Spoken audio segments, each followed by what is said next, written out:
نه یو لوی مقصد بلکې د ډېرو مقاصدو دپاره د یو عظیم پیغمبر واقع ذکر کوي چې هغه حضرت سلیمان علیه السلام دی. د حضرت داود علیه السلام 19 زامنو او په 19 زامنو کې حضرت سلیمان علیه السلام ډېر قابل او پوه شخصیتو تر دې حده پورې چې داود علیہ السلام بکل فیصلہ کولا نو دا سلیمان علیہ السلام سره به مشوره کولا دنه به راو غوښتا چې دا مسله په خردې کې منسوکو او قرآن حکیم کې الله تعالی فرمایي یو واقع متعلق ففهمناها سلیمان کہ داود علیہ السلام یو شان فیصلہ وکړه او بیا سلیمان علیہ السلام ته مونږ په ځل کې بهتره فیصله واچوله هغه ډېره مزیداره فیصله وکړه. الله ډېره پوهه ورکړې ده په ماشوموالي کې بالکانه کې ځکه د پلار د وفات نه پس 14 کالو عمر کې د بادشاه جوړ شوی دی. 14 کاله ډېر لږ عمر رونه نور اتلس دی نور لسم دی دانه چې نورونه قابلانو پویو د پیغمبر اولادو خو پوی علم د کې زیاتو په دې نسبت پلار د خپل بادشاہي وراثت د تاوالک 14 کال عمر کې پلار الہ بادشاہ د حضرت داود علیہ السلام نبی کریم صلی اللہ علیہ وسلم فرمائی حدیث کے راوی د بخاری شریف چې دوه ښځې په لاره روانې دي دواړو سره زامن دي ماشومان تېرودونکي یو ځای کې دمه وکړله شرمخ راغی د یوې ښځې بچي وتښتو چې کوم ماشوم بل زوی پاتې شو نو دواړو ښځو پې دعوه وکړه بچی خو د یوې دی د یوې ښځې بچی خو شرمخ وتښتو خو چې دا کومې دواړه ښځې دي دواړه وایي یو وایي دا زما دی بل وایي زما دی یو یې خپله مور ده بل پې دعوه وکړه حضرت داود علیہ السلام له فیصله راوړه وی چې زمونږ د دواړو بچیو او په صحرا کې یوه ښځه وایي د دې بچی یې وړی دی دا زما دی بله ښځه وایي نه دا زما دی د دې ښځې بچی شرمخ وړی دی بچی چونکې دغه وخت کې چې داود علیه السلام له فیصله راله مشرې ښځې سره و چې کومه مشره ده غیږ کې د هغې او د کشرې ښځې خو ګوانم نو ځکه خو ځنګلو بیابانو څوک شته هم نه ګوان هم نشته څه خاص ثبوت هم نشته نو حضرت داود علیہ السلام دې ته وکتل چې چونکې قابضه دا مشره ده او بچی د دې په لاس کې دی وی بستا دی کشره ښځه خفه شوه چې دا خو بچی زما دی او مشر وی نه زما دی ما له فیصله وشو چې را تیر شو د داود علیہ السلام نه راووتل نو حضرت سلیمان علیہ السلام عمر 14 کالو نه کم دی هغه باندې رادل وی څه مسله شوه بابا دله فیصله وکړه او وی ماشوم د چا شو وی د دې مشرې کشرې وی دا زما دی مشرې وی نه زما دی او ما له داود علیہ السلام فیصله وکړه سلیمان علیہ السلام ورته وی زه دله فیصله ونه کړم که ستاسو خوښئ او زما په فیصله راځي چې زه درله وکړم کشرې وی خو ډېره ښه ده که زما شي چېته مشرم وی چې پلارې زما په حق کې فیصله وکړه دا دیوم کوي ډېره خلک په تا فیصله کوو ګوره هوښیارتوب ته سلیمان علیه السلام وی چاړه راوړی چاړه یې راوړه په کاڼي ووالته یې رې کړه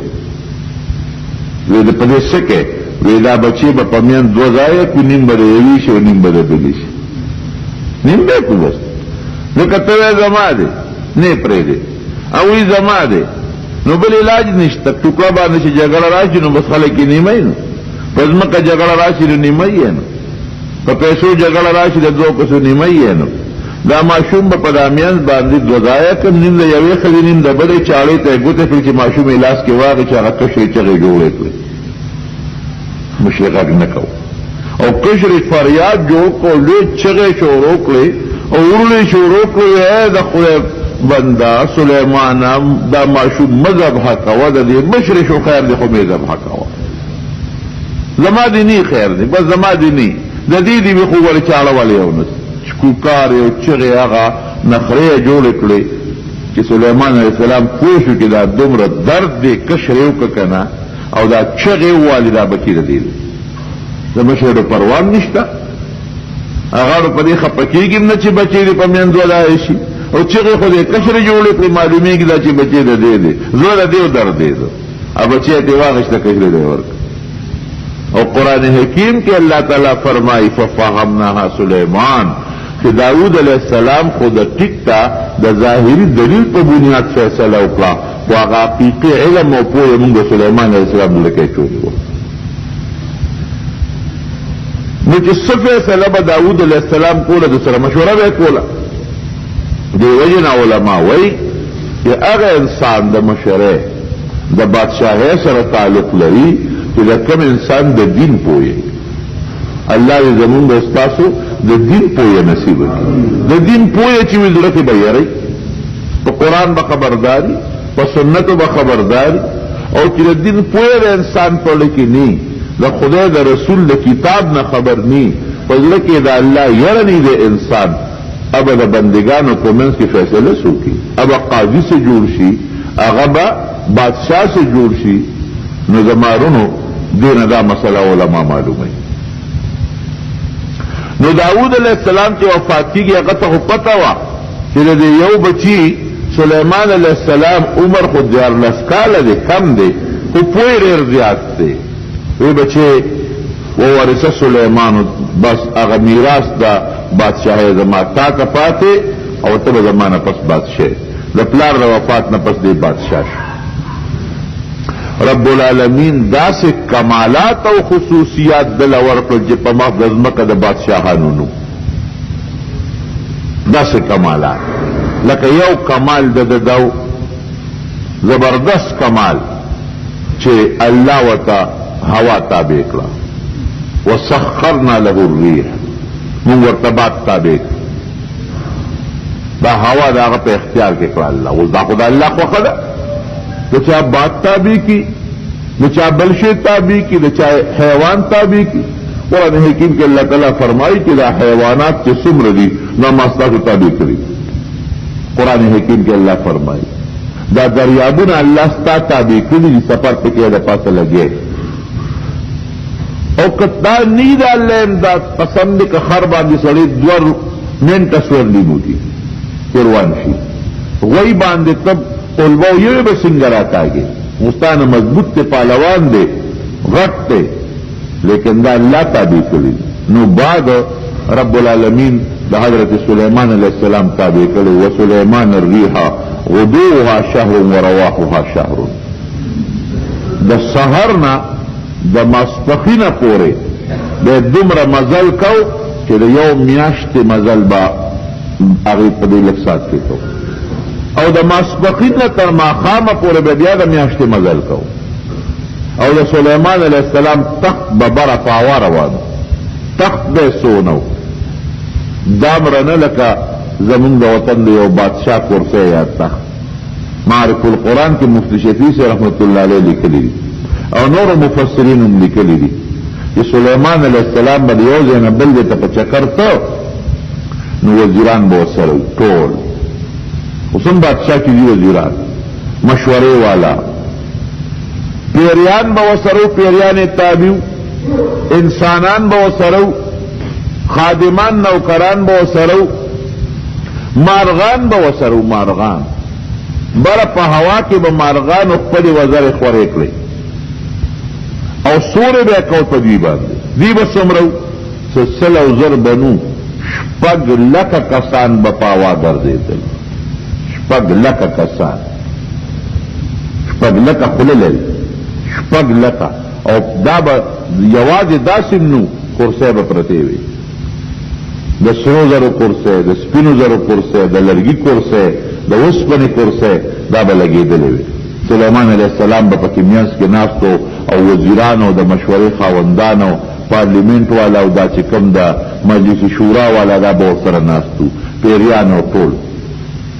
تخ به په هوا کې ته هوا تابع وه. اوس یو ګاډي خو مخې له وله هوا راځي،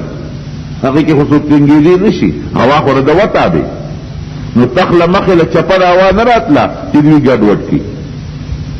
او یا هغه مرغۍ چې د پاسه یې پې سورې کړی چې هغه ګډوډ کړي، هغه مرغۍ به پې د پاسه سورې کړی او دا به روانو، په هوا به روانو. او تیزي ما درته ووې یو ورځ کې به یې د 2 میاشتو مزل کوو. هغه یمن نه به روان شو، شام ته به ورسېد، شام نه به روان شو عراق ته به ورسېد، په دنیا چکرونه به یې لګول او بیا روانه به یې څنګه وه. نو لوی تخت قالینونه غوړېدلې په هغې سلیمان علیه السلام د 6 لکو خلقو سره، پیریان او انسانان او دیوان او صاحب بره مارغان او د هغې هغه وزرو سورې کړې او هوا تابع چې د مخې چپه چاته نقصان ونه رسوي، دا به روان شو چت په شلابه. وطنونه به یې ورته خول، دې ته مکه مکرمه وایي. دلته یو بیت الله دی، د الله کور دی، د آخرې زمانې پیغمبر به دلته پیدا کېږي.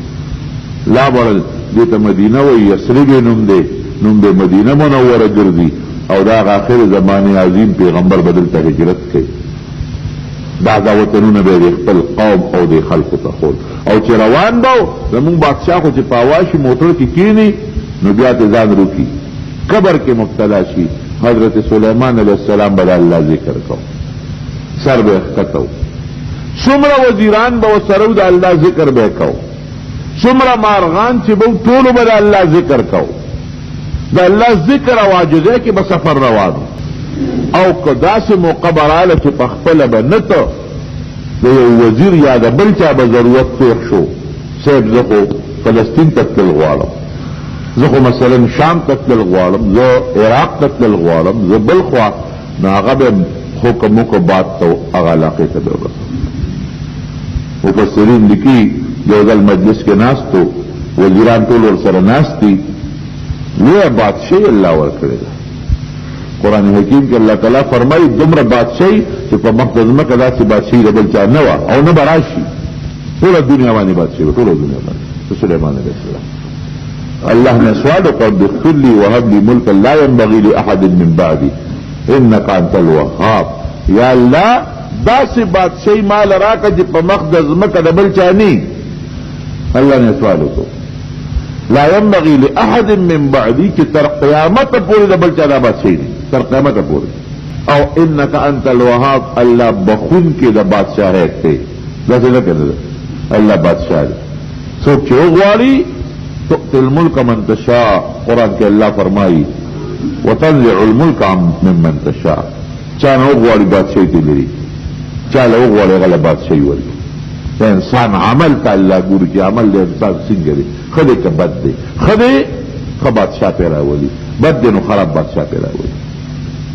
وتعز من تشاء وتذل من تشاء، عزت او ذلت د الله تعالی په اختیار کې دي. دنیا کې څوک اونخلي چې زما د عزت نه په دولت یې حاصلېږي شي، بادشاهي په دولت نه حاصلېږي، د الله ورکړه او د الله اطاعت دي زما. نو الله نه سوال کوي انک انت الوهاب، الله بخون کې د بادشاهیت دی. هب لي مال داسې بادشاهي راکې لا ينبغي لاحد من بعدي چې زمانه پس بل چا نه، د ټولې دنیا بادشاهي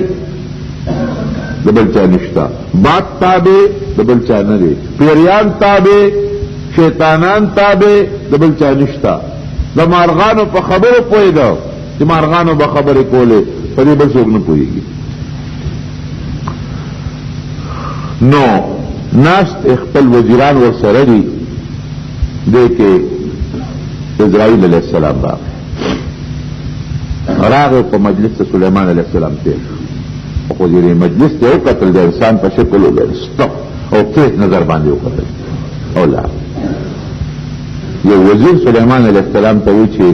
صاحب زما زړه کېږي پلان کې علاقې، زه مې باد ته حکم وکړم ورسه علاقه زموږ مشوره شروع ده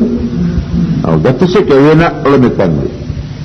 فریاد شروع کو سلیمان علیہ السلام ورته منی کوي چې مکه لکه دلته موږ سره خو نه بسر څنګه چې هما باغ علاقه ته رسې دا خاص وزیر محبت او مینا او بات ته حکم وکړي ورسوه دا جاسته و مثال هغه علاقه ته ورسوه لک سات پس حضرت اسرائیل علیہ السلام راغی سلیمان علیہ السلام مجلس کې کېناست هغه د تپوسو کو وختي په لاره ته تور نشوي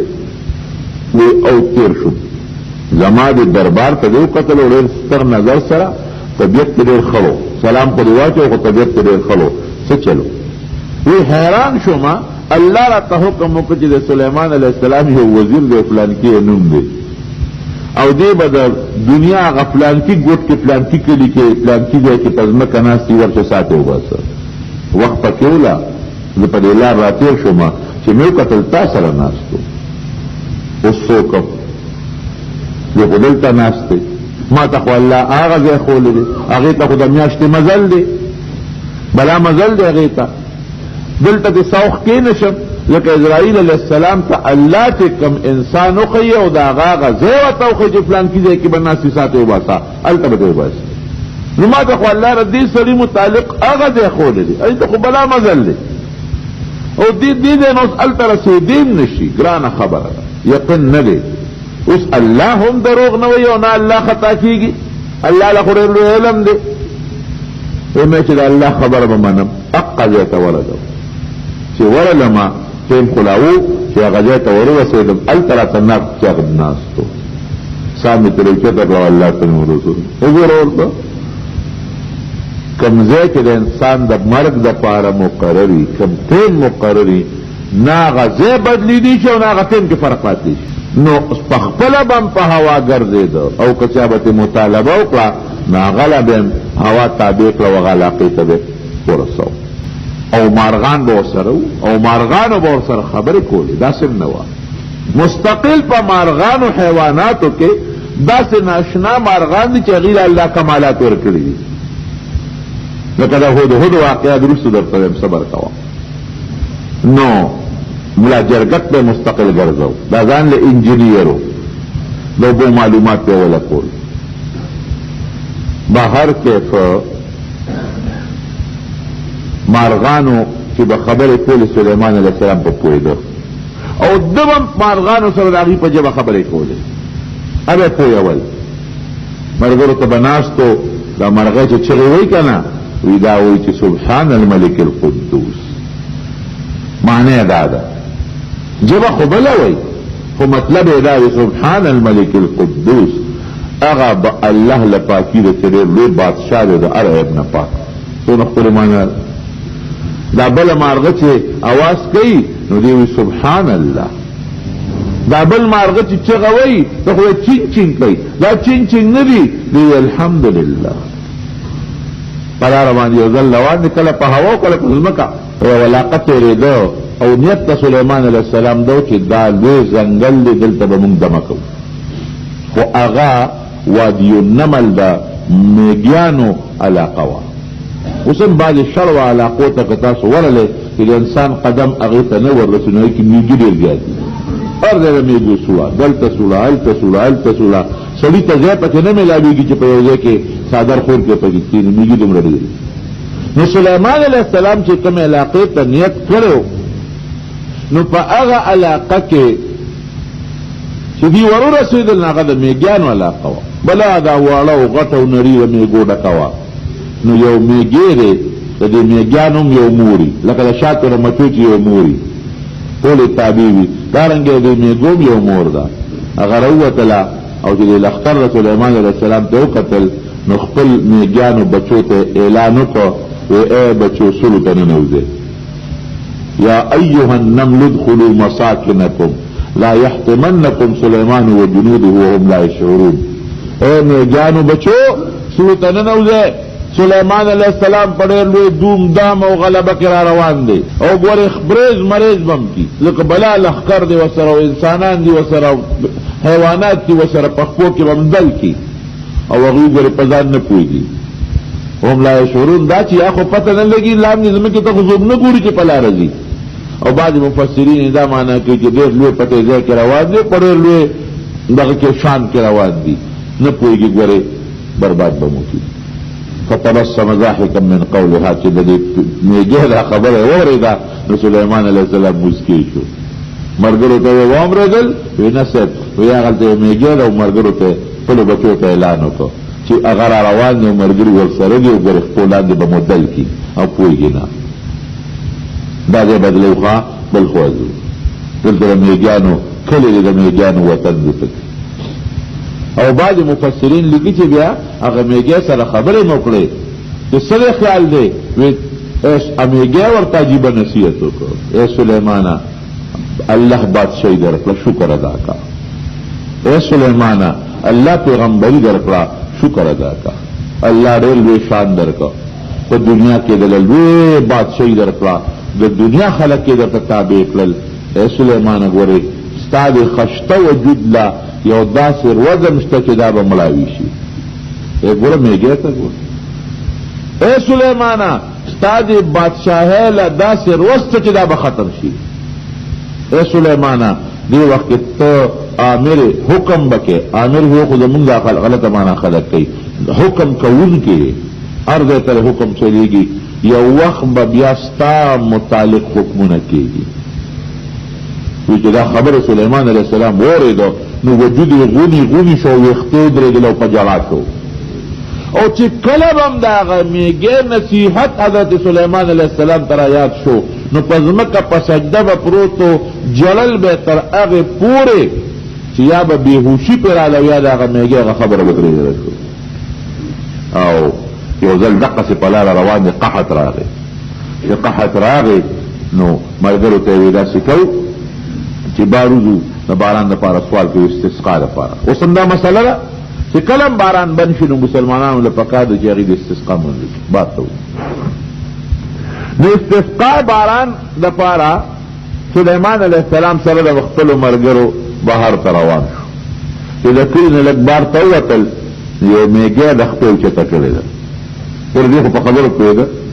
د خپې اوچته کړې ده هغه میږی او د الله نه سوال کوي. او څه سوال کوي؟ یا الله قات دی زمونږ خوراک نشته هېڅ قسمه خوراک نشته نو یا الله مونږ خو د لوږې نه مه وجنه او یا الله دا حیوانات د لوږې نه مه وجنه. او نبي علیه السلام چې به هم دعا کوله نو یې وی که نه یا الله وی دا خپل حیوانات دې سیراب که. نو هغه میږی هم پوچته کړې وه یا الله دا حیوانات د لوږې نه مه وجنه مونږ خو د لوږې نه مه وجنه الله باران وکړه. سلیمان علیه السلام خو په خبرو پوهېده چې دا خبره یې واورېده نو ملګرو ته ځای چې ځو وی ولې استسقا مونځ نه کوو وی نه یو میږی د الله نه سوال وکړو ما د هغې اواز واورېده او ما ته هم د الله را طرف نه وحی شو چې دغه میږی سوال مې قبول کو باران کو هغه میږی سوال مې قبول کو باران کو واپس راغل. نو الله دا یو عظیم طاقت ورکړو چې میږیانو به خپلو جبو کې خبرې کولې نو سلیمان علیه السلام به پوهېده هم او ده به هم هغه جبه وی چې دا د په خبرو به میږیان او دا حیوانات او دا څیزونه میزونه پوهېدل. دا خو یو بادشاه یو وه په ټوله دنیا بادشاهي او دویم څه شی په میږیانو او د حیواناتو سره خبرې کول او د هغې په خبرو پوهېدل. دریم یو عظیم صفت حضرت سلیمان علیه السلام له رب العالمین ورکړو هغه نو دا وه چې پیریانو نه به یې کار اخیسته. پیریان یې الله تابع کړو پیرې به چا پلا تابع کړي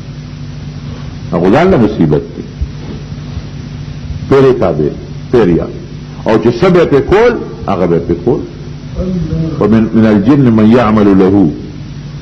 او پیریان با کارونه به کول یعملون له ما یشاء من محاريب و تماثيل و جفان کالجواب و قدور الراسيات.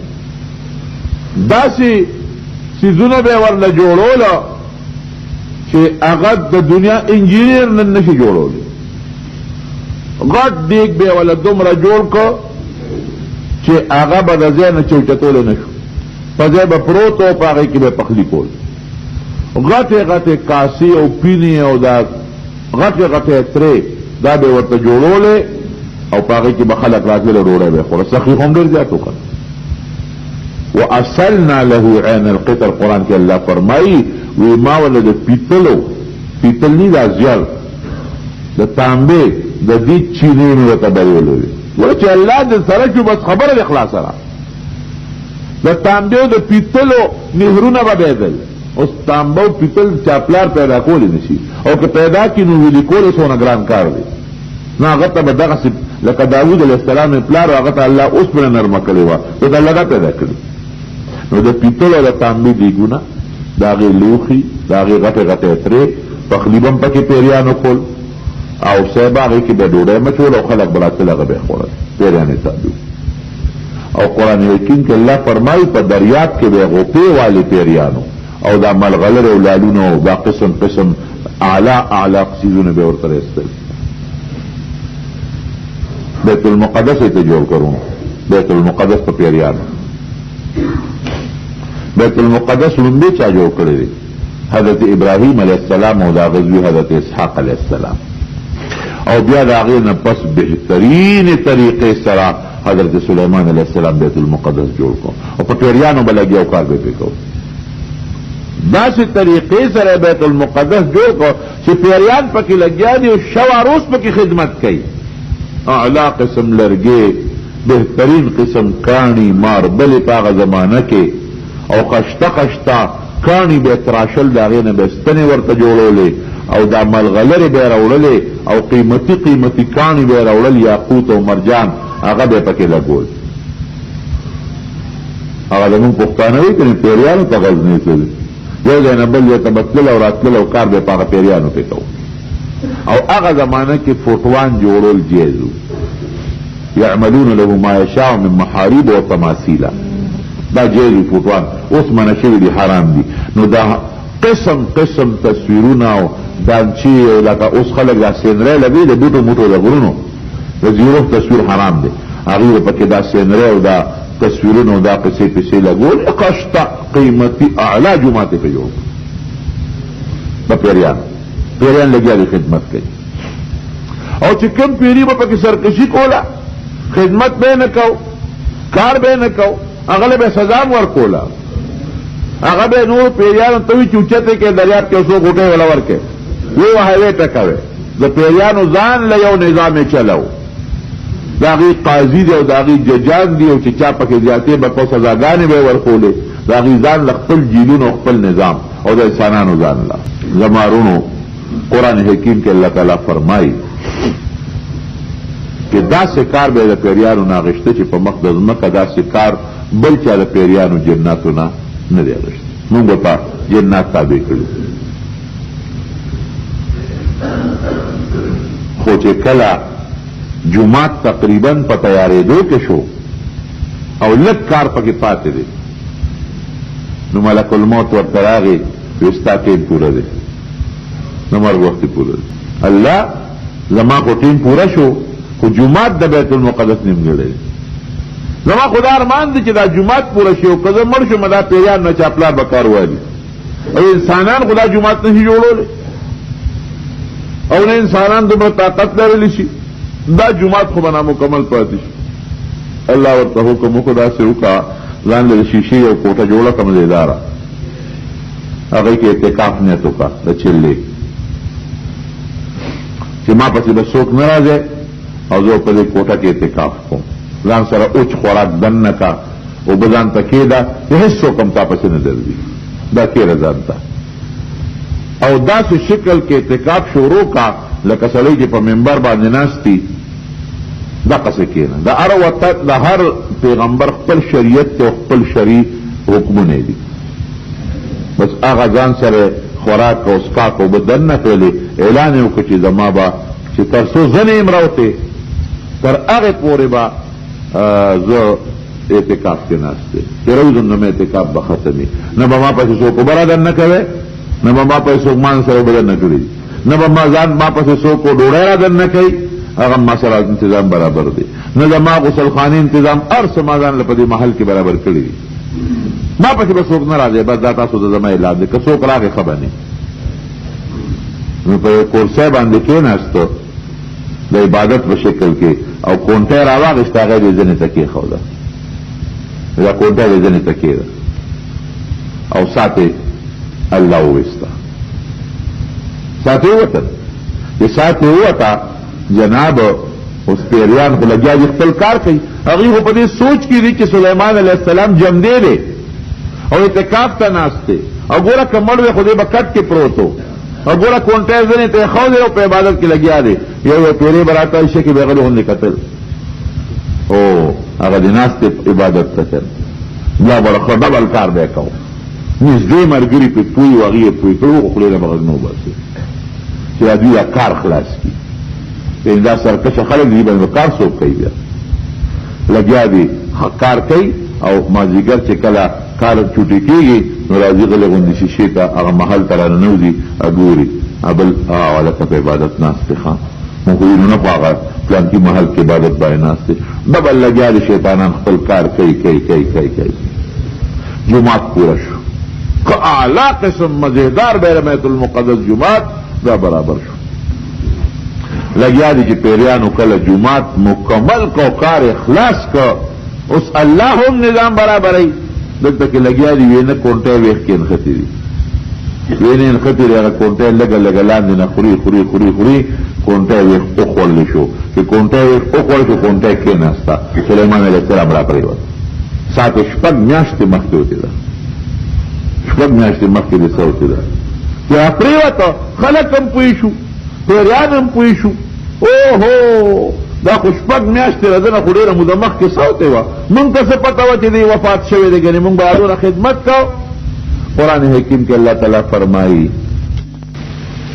نو یو ځای کې دمه وکړه مولا جرګک به مخکې لېږه چې کوم ځای کې به دمه کول وګورو اوبه شته که نشته هغه راغې وی حضرت دلته کې ډېره زیاته اوبه ده او ډېره نږدې هم ده دلته دمه وکړې هغه ځای کې پړاو واچو خیمې خښې شوې مولا جرګک لږ کې سوچ کړی دی چې ذرا شه زه به هم یو چکر ولګو ځکه چې دوی تر څو خیمې خښوي او بیا دمه کوي او د اوبو ضرورت راځي ما خو ویلې نه چې اوبه شته زه به هغې پورې راغلی. قرآن حکیم کې الله تعالی فرمایي ښه دې لار چې ته داسې بره یو پرواز وکړو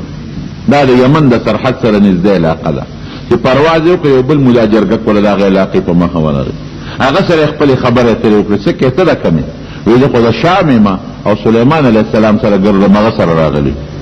وی ته کوم ځای وی زه د یمن د علاقې د سبا وی دلته دغه شته څه آبادي شته او دلته خو یو ډېره زبردست آبادي ده یو ښځه ده او د هغې نوم بلقیس دی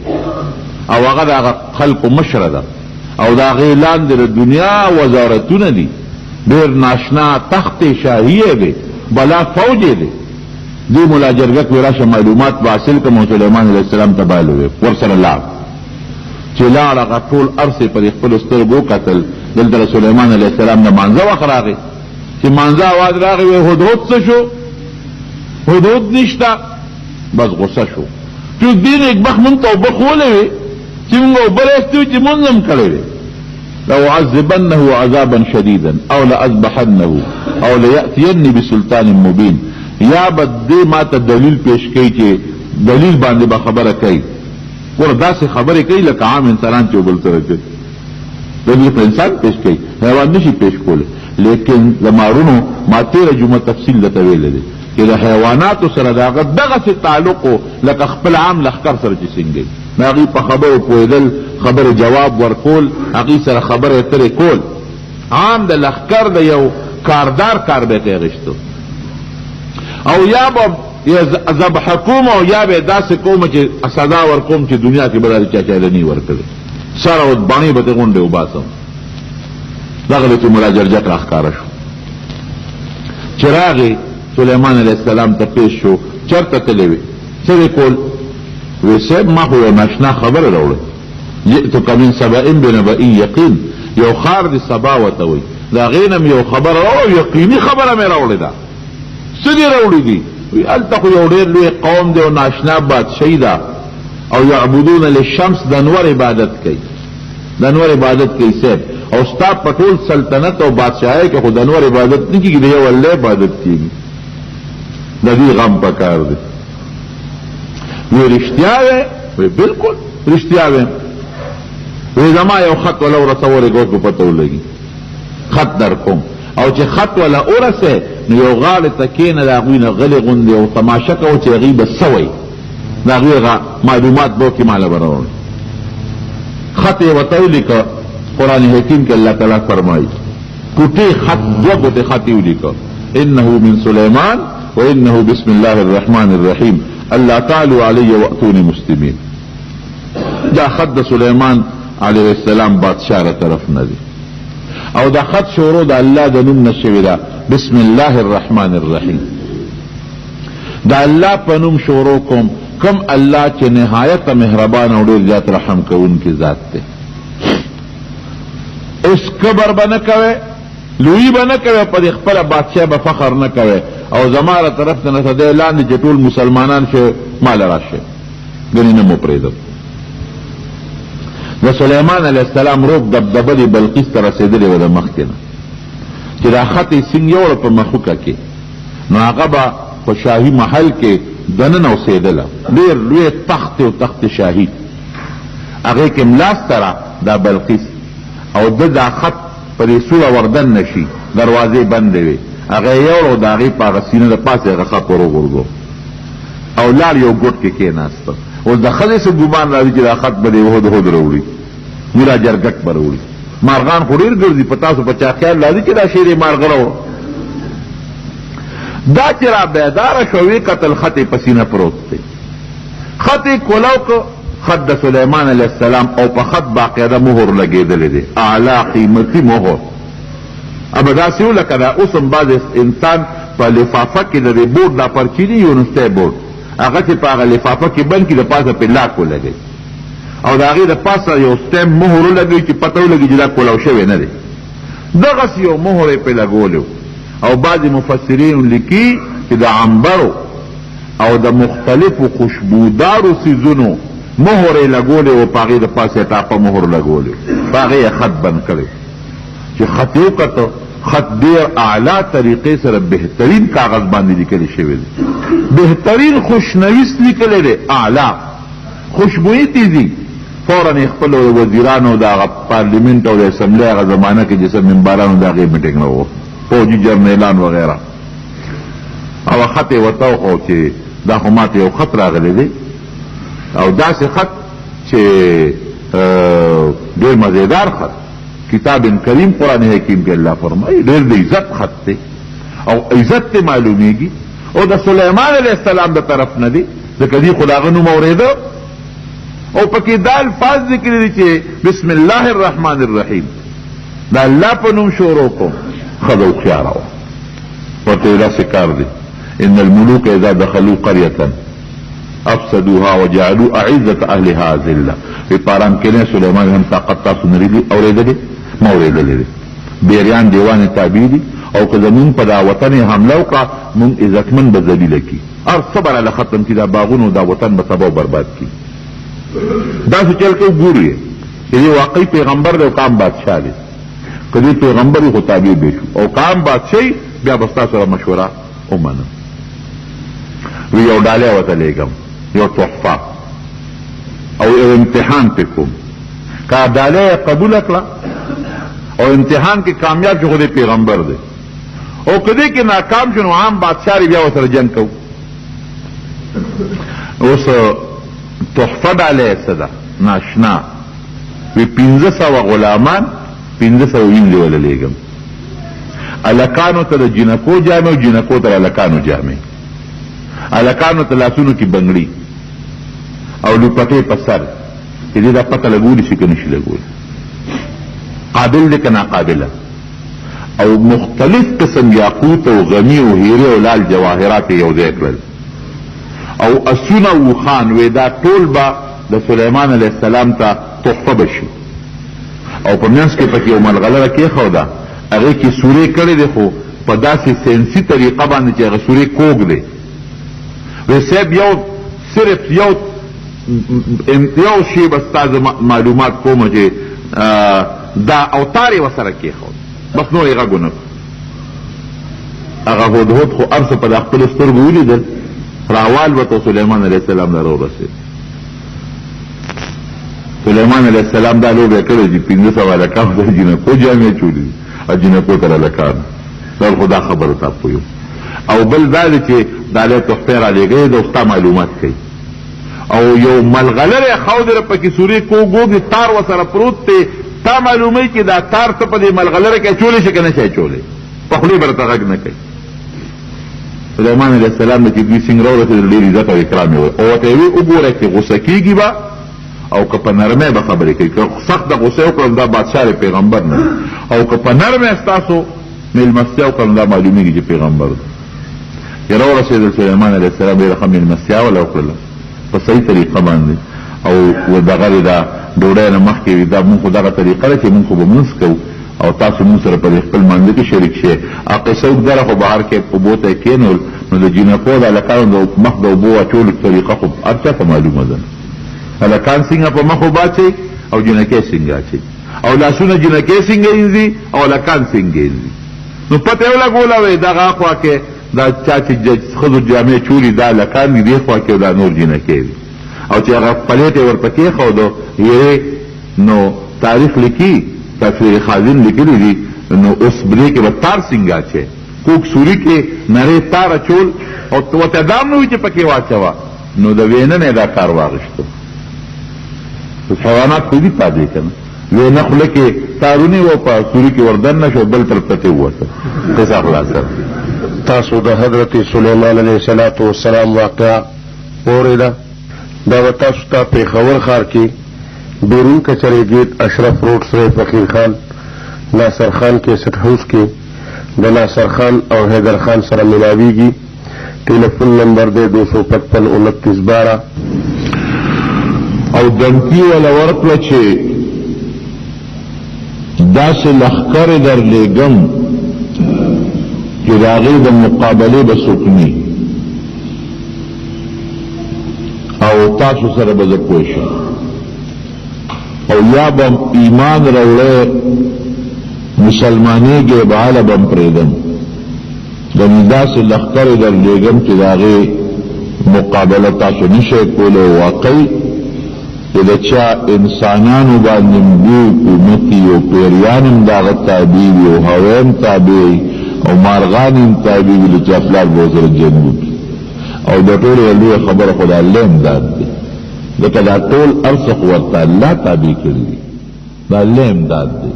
د الله امداد که چا سره وي او هغه په طاقت کې لږه وي کم من فئة قلیلة غلبت فئة کثیرة بإذن الله نو د الله په حکم او د الله په طاقت وړه ډله په لویه ډله غلبه حاصلولی شي. دالی چې کله واپس بلقیس ته ورسېدلی او د سلیمان علیه السلام دمکین ورته ورسېدله نو فوراً هغې بیا خپل میټینګ راوغوښت او خپل وزیران او چې کوم فوجي مشرانو ټول یې راغونډ کړل او بیا هغه خپله سر دوباره کړه خبره چې یاره دا سړی عام بادشاہ نه او دا د الله پیغمبر معلومیږي. د عام بادشاہ خو پیریان تابع ني د خو پیریان هم تابع دي. د عام بادشاہ خو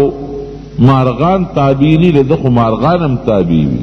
د عام بادشاہ خو هوا تابع ني د خو هوا هم تابع ده. نو ګورې چیل چال ورسره نه پکار او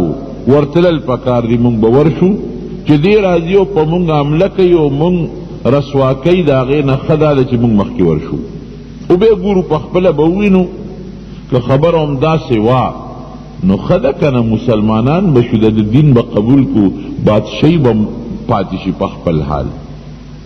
او که بالفرض دې رښتونې وي او مونږ بیا هم د دعوت قبول نکړه د پیغمبري مونږ بیا هم د مرسته او نکړه مونږ په ایمان راونړه نو اخرت هم تباه شو دنیا هم غرقه شوه بادشاهي به هم لاړه شي. ګوره هوښیار بنده و هغه چې کوم الچي و فوراً یې ولېږه چې ته لاړ شه او سلیمان علیه السلام ته ووایه چې مونږ لا تا سره جنګ نه کوو مونږ درځو هلته به سره خبرې کوو مونږ ستا ملاقات له در روان یو. ملکې بلقیس چې کوم بادشاه ده زمونږ هغه سره د خپلو وزیرانو د خپلو مشیرانو د خپلو کاردارو ستا ملاقات له درځو سره مخامخ په مخامخ به خبرې وکړو.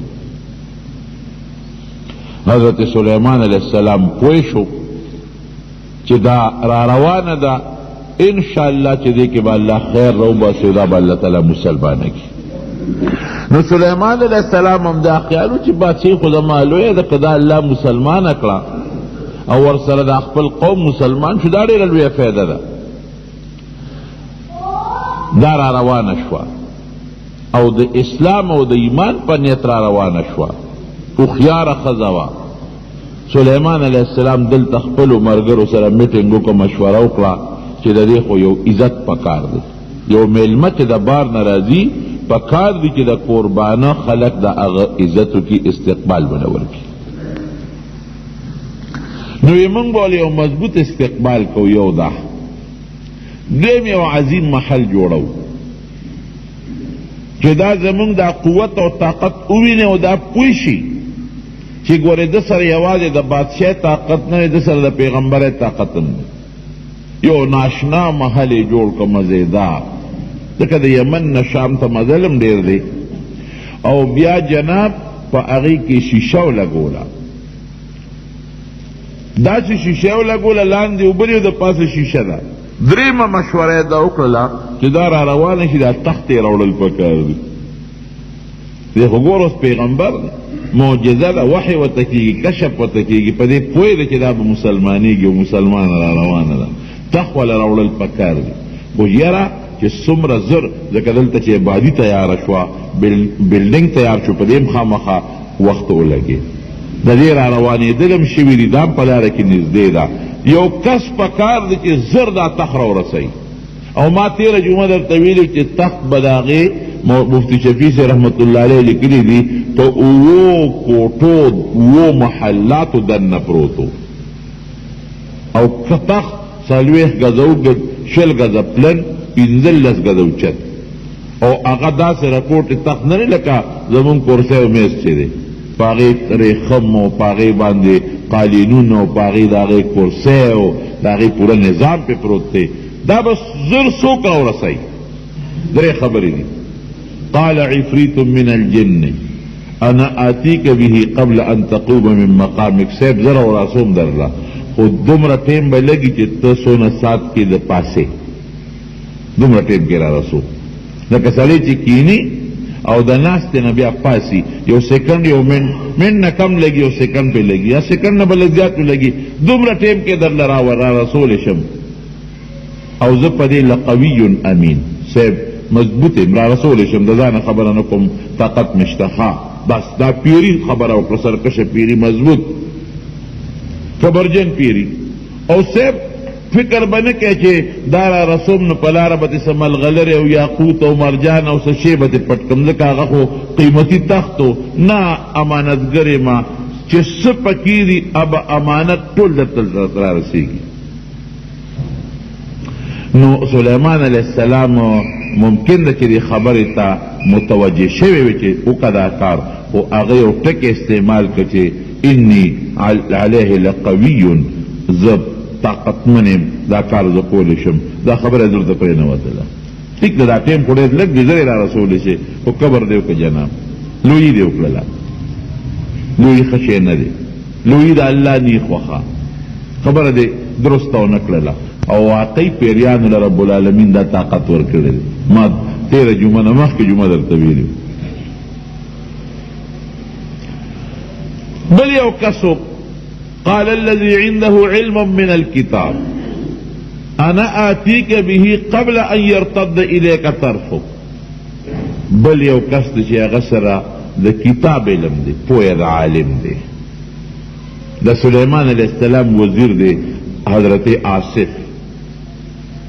هغه وایي چې ګوره اوس هسه وایي وی صاحب زه درته را رسولی شم د سترګې په رب کې. دا بل خو ډېر ټیم یاد کړ چې زه پاسم په پاسېدو خو لا وخت لګي، نه سترګې رب، خو چې سترګې دې پټې کړه او بیا دې کولاو کړی شی به تیار پروتې در. اوس د دې سړي خبره په 2 وجو بهتره وخته. یو دا چې دا پوه دی، د کتاب علم دی، ورسره عالم دی، دا هغه مخکې په نسبت هغه سرکشه پیری کبرجن. او بل د ده را رسولم زر کېږي. نو زموږ مفسرین لیکي چې ده په کم حکمت را رسو، ځکه پیری د خدان دی او جنس دی، هغه له خو الله یو طاقت ورکړی دی. او دا خو عام انسان دی نو دی څنګه را رسوي وی د سره د الله نوم د اسم اعظم برکتو د اسم اعظم په برکت به د بلاغه استحضار وکړو د الله نه به سوال وکړو او سوال یوازې په جبني سوال په زړه کې وي چې زړه کې انسان خپل مدعا حاضر کی کته دا وایي چې یلا سوال خو ټیم غواړي کنه اسم اعظم لړولو باندې وخت لګي او سترګې رب خوري معمولی ټیم دی د زړه استحضار او په زړه کې الله ته توجه ورکول بیا د الله تعالی دعا قبلولو باندې ټیمونه نه لګي ما سره د زړه رب د سترګه کې را رسول شو سلیمان علیہ السلام ته یو ابتدا کارو ډېره خبره ورسوه خو چې حضرت سلیمان علیہ السلام سترګې پټې کړې او وی غړولې تخت ورته مخامخ پروت و د پیری په طاقت راونه رسېده د چا په طاقت راوسېدلونو د الله په طاقت الله راورسو او چې تخت یې وکتل حیران شو دا خو ناشنا تخت دی او فوراً یې د الله شکریا ادا کړه کبر غرور یې ونه کړه اوس زمونږ بادشاهان خو چې یو کار وکړي کبر غرور کوي هغه کبر غرور نه کړه او زما داسې بادشاهي ده وګوره یو ساعت کې مې درته تخت راورسو وی نه دا زما باندې د الله امتحان دی چې د الله شکریا ادا کوم او که د الله شکریا نه ادا کوم هر یو کار چې رونو کې او داسې کار چې ستا پکې فایده وي نو په هغې کې د الله تعالی شکریا ادا کول پکار درې واړه کار وشو محلم تیار شو بهترین اعلی شیشې والا تخت هم راورسېد د استقبال تیاری مو شوه سلیمان علیہ السلام ورګه د ښځې خو زمونږ ځای په امتحانونه واخیستل مونږ هم د دې امتحان نه لو چې دا هم څه پوهه ښځه ده او تاسې بېوقوف غوندې ده وینکرو لها عرشها دا تخت ولا لږ بدل لا بدل کړي څه پرسې مخکې څه وروستو او چې دا کم شکل یې دا ولا لږ غوندې ګډ څه ته کموی مه خو دا ولا لږ ګډ وډ کړې چې دا راشي چې دا خپل تخت پېژني که نه پېژني صاحب زبردست استقبال یې ورته وکړ حضرت سلیمان علیہ السلام دا راورسېدل چې راله څنګه او هغه چې کم محل ته خامخا غټ ګیټونه لګېدلي په هغې رانه نوځي او هغه خو لار د شیشې جوړه کړې ده چې دا څنګه راتلله نو مېلمه ته خلک وایي چې زه ته مخکې شه که دی مخکې کړه چې دا به مخکې شي اوس که مونږ مخکې کېږو خو دا پوهېږي ور مخکې شه چې دې وکتل چې اوبه دي خیال یې دا وکړه چې بعضې علاقو کې خلک د خوند لپاره اوبه هم ساتي که پې خلک تېرېږي نو دې فورا وکشفت عن ساقیها دا پنسي اوچتې کړې چې دا جو په اوبو زه ورپورې وځم لږې اوبه غوندې دي خو چې خپی کېښوده اوهو دا خو اوبه نه دي دا خو څه شیشه غوندې لګېدلې ده اوبه ترې لاندې دي لومبې چې دا شی وکت ګوره بادشاهي په قمقلتوب نه کېږي بادشاهي هوښیار انسان وي پوه شو چې اوهو دا خو ناشنا ما خو چې زما تخت دی او زما بند د یمن او دا خو څه ناشنا غوندې بادشاهي ده د شیشې ته وګوره او لاندې اوبو ته وګوره چې مخکې لاړه او هغه خپل تخت یې ولیده نو سلیمان علیہ السلام فورا ورته وایي چې دا ډېر سوچ هم ونه کړي فورا ورته وایي وی دغه دا تخت ته وګوره که نه ستا داسې تخت شته داسې تخت دې شته چې زمونږ سره دی چې لږ غوندې وکتل وی کانه هو وی دا خو دماغه معلومېږي دا خو هغه شان معلومېږي خو دا لفظ یې ځکه وایي چې لږ تبدیلي پکې راغلی وه که نه دې نه پته ولګي چې ښځه هوښیاره ده قابله ده پوه ده او فورا بغیر د سچونو چې رانه چې د سلیمان علیہ السلام دا قوت او طاقت یې ولید پوه شو چې دا خو بغیر د الله د امداد نه کېدی نشي ممکنه نه ده مخکې هم اورېدلي دي مخکې هم سوچونه کړي دي باس وایي چې ستا کوم دین دی او کوم مذهب دی هم هغه دین او مذهب اختیارول غواړم او د الله ذوالجلال رب العالمین دین هغې قبلولو ته تیار یم الله ذوالجلال مسلمانه کړه مسلمانه کړه بعضې دلته کې زمونږه قصو والا څه خبرې ترې لیکلي دي خو هغه مې قصدن پرېښودی هغه دروغ خبرې وي خپې چې وي نو هغه د خر وي او دا پنسې ځکه اوچتې کړه چې پته ولګي او دا ټولې دروغ خبرې دي ښه د انسان خپې د خر نه انسان و عام لکه خشته ښځه و ښکلې خوبصورته مزېداره او دا نورې خبرې چې ما که مې پرېښود دا دروغ دي دا واهیات مسلمانه شو او بیا د اسلام نه پس حضرت سلیمان علیہ السلام سره نکام ثابت ده. لږ اختلاف پکې شته او راجح قول دا چې سلیمان علیہ السلام سره بیا نکام وکړله او بیا حضرت سلیمان علیہ السلام خپل بادشاہی مرته واپس کړی ده. ما د علماء لیکي چې نه دا خو ښځه وه او د ښځې بادشاهي خو مناسب نه نو دی ولې بادشاه کړه واپس؟ دا د هغې خپل شریعت زموږ خپل شریعت دی، د هغې خپل شریعت. هوښیاره ښځه وه، پوهې وه، قابله وه، خپله بادشاهي یې ورته واپس کړې ده. د یمن بادشاه وه او د سلیمان علیه السلام سره نکام ثابته ده. یو ځل بیبیانې م ګڼې پیغمبر له الله ډېر طاقت ورکړي. حدیث پاک کې راځي کہ دا یو پیغمبر طاقت دا د سلو جنتیان عمره دی، د سلو جنتیان عمره، او د یو جنتی طاقت د دنیا د سلویختو ځوانان عمره دی. نو د پیغمبر طاقت تقریبا دومره دی لکه 4,000 سړي چې وي، د 4,000 سړو برابر د پیغمبر طاقتی. یو ځلې ماسخوتن قسم وخوړه، انسان دې بیا هم کله کله خطا شي، وی زما دا 100 بیبیانې دي، دې ټولو ته به زه راتلل کومه او الله ذوالجلال به د یوې شپې نه زما د دې 100 ښځو نه 100 بچي پیدا کوي، 100 زامن، بچیم نه 100 زامن، او چې دا 100 زامن زما پیدا شي دا ټول به د الله په لار کې مجاهدینی. انشاءاللہ یا ير شو دیو نوی چې انشاءاللہ زبا دا کار کوم او زبا دی 100 بیبیانو لرازم، انشاءاللہ لفظ دیو نوی. نبی کریم صلی اللہ علیہ وسلم فرمائی دا بخاری شریف حدیث تے او مغا سی اکلا پاغ شپاغ 100 بیبیانو تر آگئے، لیکن یو بی بی هم د پارمان باندې پورا نشوا. صرف د یوی بی بینا یو بچی پیدا شو، اغم نامکمل نیمګړی دی په تخت شاهی باندې ناستو او هغه دایي ولره کوټې غوندې نیمګړی په ټوکړه کې بند د غوښې یو ګوټې راوړه، وی صاحب دا ستا د هغه یوې بیبي نه بچی پیدا شو دا نامکمل. دا قرآن حکیم کې چې راځي که نه ولقد فتنا څنګه د سلیمان و القینا علی کرسیه جسدا، مونږ ورته په کرسی د پاسه هغه وجود ورواچو، هغه دا شی دی. هغه دایي ولا هغه نامکمل بچی راوړو، دا یې د هغه یو بیبي نه پیدا شو، دا هم نیمګړی دی، مړ تشه غوښه ده.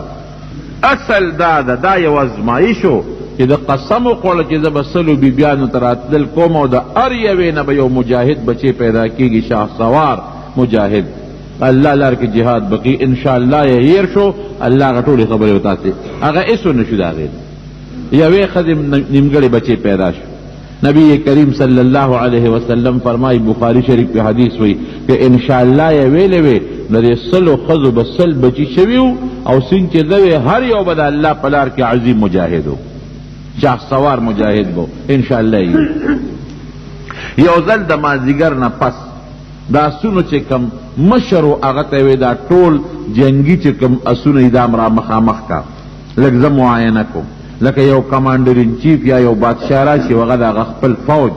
د هغه ګوري، هغه پریټ او هغه قصې پسې هغه تماشه کوي. دارنګې دوی دا خپل زما چې څومره اسونه دي شاه سواران دي را مخکې کې لږ اندازه لو، ځکه عمر او ژوند یې ټول په جهاد فی سبیل الله کې تیر شو. اسونه را مخامخ کړل، دل یې ډېر زیات خوند ورکړ، کله یو اس باندې لاس را کله بل باندې، او اسونه مختلف قسمونه دي. خبره دې ته ورسېدله چې نور په پریوتو شو، نور پریوزي حتی توارت بالحجاب، نور بس تقریبا پریوزي. اوهو خدای دا مې څه وکړل، دا خو د مازدیګر مونځ رانه لاړ، نور قریب دی چې پریوزي. اوس دې وخت کې چې دا اودس کوم مونځ کوم خو نور به پریوتي. د اسونو د برکته 2 کاره وکړل. یو خو الله ته سوال کو چې یا الله دا انور له غوندې ودروه چې زه دا خپل مونځ وکړم. ټیک ته غلطي زما شوې ده، خو ما د الله په لار کې د اسونو تماشه کوله، د هغې معاینه مې کوله، نو خدای ما نه دا کار وشو. دا نور راتاو دروا. نو یو روایت کې راځي چې رب العالمین دا سوال قبول کړ. نور یې ورته په انتظار که ادرو د خپلو ملګرو سره مونځ وکړ. د هغې نه پس ښه د دې سونو د وجې زمانه دا مونځ پاتې شو. قرآن حکیم کې الله فرمایي فطفقا مسحا بالیمین والاعناق. داسې دی که نه شروع یې پرې وکړله وی را دې خوا کې اسونه ټول ذبح کړل حلال یې کړل. زر اسونه په یو وخت قربان کړل حلال یې کړل. اسونه اوس هم زمونږ په د امام ابو حنیفه رحمت الله علیه په مذهب کې خدا مکروه تنزیهي د غوښه خوړل راجح قول دا دی. یو کې مکروه تحریمي راځي یعنی بهتره نه ده چې سړی یې وخوري. خو شافعي صاحب او مالک صاحب او د احمد ابن حنبل مذهب دا دی چې دا غوښه پاکه ده حلاله ده هغوی یې خوري او د هغې شریعت کې هم خوړل جایز. نو دومره سخي دي چې هغه ټول ذبح کړل او خلکو ته وی زه خیراتي غوښې چې څومره وړی نه وړی. یو ځل یې د الله نه سوال وکړ. بادشاهي هم درنه ده او پیغمبري هم درنه ده. وی الله ته خو بندوبست کې را دی ټول مخلوق او ما له دې ډېر لوی طاقت را کړی دی. ځکه تېره جمعه مې ویلي چې سوال یې څه کړی و رب هب لی ملکا لا ینبغي لاحد من بعدي. خدای داسې بادشاهي راکړي چې تر قیامته پورې بل څوک داسې بادشاهي ونه کړی شي. او الله ولا هغه سوال قبول کړی. نو غله ډېره وه پیریانو دیوانو به خدمت کو او خوراکونه او میوې ډېرې وې. وی زه دعوت کوم ټولو څیزونو له ډوډۍ ورکوم. الله وی مک دا کار نشي کولی. وی الله تی اجازت را کنو ته اجازت غواړم. وی ښه در مې کې اجازت. غنمان او چې په هغه زمانه کې څومره غله ده خو چې په پیریانو یې کار کو هغه یې وکړل او د دنیا خوراکونه هر څه یې را جمع کړل او د دریاب په غاړه یې د ډوډۍ انتظام برابر کړ. باد یې تابع و. ما تېره جمعه کې درته ویلي و هوا یې پې چالو کړه چې تاسو په دې لګئ چې دا خوراک څښا نه شي. پیریان دیوان یې مقرر کړل چې دې ته څوک څه نقصان ونه رسوي. پخلی لګیا دی پخلی کېږي د کبانو خپل خوراک تیاریږي او د مارغانو خپل تیاریږي د انسانانو خپل تیاریږي د پیریانو خپل خوراک د هر چا خپل خوراک تیاریږي لګیا دی. او ما تېره جمعه درته پوره تفصیل ویلی دی چې مارغانو په ژبو دی پوهېده او رده په خبره هغوی پوهېدل. هغې سره به هم خبرې کولې چې هر څه تیار شو الله نه مشوره واغشته. ځکه پیغمبر په هر کار کې د رب العالمین سره مشوره کوي. وی الله خو ډوډۍ شروع کوم خو د کم مخلوق نه مخکې شروع کوم. وی سلیمان ستا خوښه ده چې چا نه شروع کې وی د کبانو نه مخکې شروع کړو. د هغه دا خیال و چې دا کبانو ته به زه اواز وکړم ټول به د دریاب دې غاړې ته راغونډ شي او داسې یو لشل بوجۍ به ورغورځوم نو کب به څومره خوراک کوي. یو کب چې 5-6 دانې غنم وخوري نو پې مړېږي یا یو چټاکی غوښه چې وخوري نو زه پې موړ شي. زیات نه زیات 1/2 کیلو غوښه چې وخوري نو مضبوط کب پې مړېږي. ما د هغې انتظام کړی دی او د یوې ورځې د ډوډۍ بندوبست میلمستیا د یو وخت نه ده د پوره ورځې میلمستیا ده. لا ولې وی وی د کال میلمستیا کوم وی دا خو بالکل نشي کولی. وی د میاشت کوم وی دا هم نشي کولی. وی خدا یو ورځې به وکړم وی دا هم نشي کولی. دی تمنا وه. وی د یو وخت خو به وکړم وی ښه ده ده وکړم د ورځې نه وخت لراله خبره. نو وی ځه ټیک شوه اعلان وکړه ستا اواز به زه د دریاب د ټولو کبانو ته او د حیواناتو ته ورسوم. په دریاب کې په لکو نه په اربهاو حیوانات دي او مختلف قسمونه دي. څوک د انسان په شکل او څوک د بل شي په شکل څوک د بل شي په شکل مختلف قسمونه دي. اواز یې وکړه ټول راجمع شو. وی تاسو زما نن میلمانه خوراک به زه در کوم. زه به د دریاب دې غاړې ته در غورځوم او تاسو پې ټیل ټال نه کوئ ټول به خورئ د ټولو خوراک به رسي. یو کب خوله راوچته کړه. چې راوچته یې کړه نو یوه جامع د هغه غلې چې هغه په 100 میله کې هغه انتظامات یې کړي یو طرف ته کېښوده او بله جامع بل طرف ته کېښوده. خو چې شی یې راغونډ کړ سکنجه راغونډه شوه چې څومره خوراک و ټول په یوه نوړی د هغه کب ګېډې ته ورسېد. دقسې حق دق پاتې شو چې کاکا دا څو شو چې څه وه خو د یو خوړل. دا نور کبان به څه خوري او دا نور خلک به څه خوري. نو سړی خفه شي له غوندې که نه وی خو هر څه تا خلاص کړل کب ته وایي. اوس په خبرو د حیواناتو خو پوهېږي قرآن حکیم کې راځي 13 جمعه مې درته ویلي هر څه خو تا خلاص کړل دا دې نورو ته یې څه پرېښودل هر څه دې خوړل اکب ورتوی میلمه ته څوک داسې رد جواب کړي لکه دا ما ته چې دی وکړه زه خو تا نن میلمه کړی ما بس دی پوه شو وی روزانه ماله الله دون وړی دومره راکوي لکه دا چې څونه مې ستا ده وخوړه دون وړی نو نن چې ستا میلمه شوم د الله نه دې زه پټېکه واخیستم نو یوه دې راکړه او یوه مې پاتې شوه اوږې به ګرځم حضرت سلیمان علیہ السلام پیغمبر هم و بادشاہ هم پیغمبری هم د کمال پیغمبری و لکه ډېرې غټې معجزې رب العالمین ورکړې وې لکه د مارغانو خبرې کول د پیریانو دیوانو نه کار اخیستل او تخ په هوا ګرځېدل دا ټول د سلیمان علیہ السلام معجزې وې او ورونو معجزه دې ته وایي چې د پیغمبر نه الله داسې کار راښکاره کي چې د عقل نه خلافي عقل یې نه مني که د یو نیک انسان نه داسې کار ښکاره شي چې هغه د عقل نه باري عقل یې نه مني هغې ته کرامت وایي دا د دې نیک انسان یو عزت دی د الله را طرف نه او که د پیغمبر نه داسې کار ښکاره شي چې د عقل نه باري عقل یې نه مني هغې ته معجزه وایي او معجزه ځکه ورته وایي اعجاز عاجز کول عربی کې ټول مخلوق او ټول انسانان د دې د مثل نه د دې پشان کار کولو نه عاجزه دي ټول خلق یې عاجزه کړل د دې څوک مثل نشي جوړولی زما رونو داسې عظیمه بادشاهي چې بادشاهي هم د هغه په شان د بل چا نه ده تېره ځکه ټوله دنیا باندې حکومت و هغه زمانه کې چې څومره ملکونه و څومره انسانانو په ټولو د هغه حکومت و یو ځل بیبیانې هم ګڼې پیغمبر له الله ډېر طاقت ورکړي حدیث پاک کې راځي چې د یو پیغمبر طاقت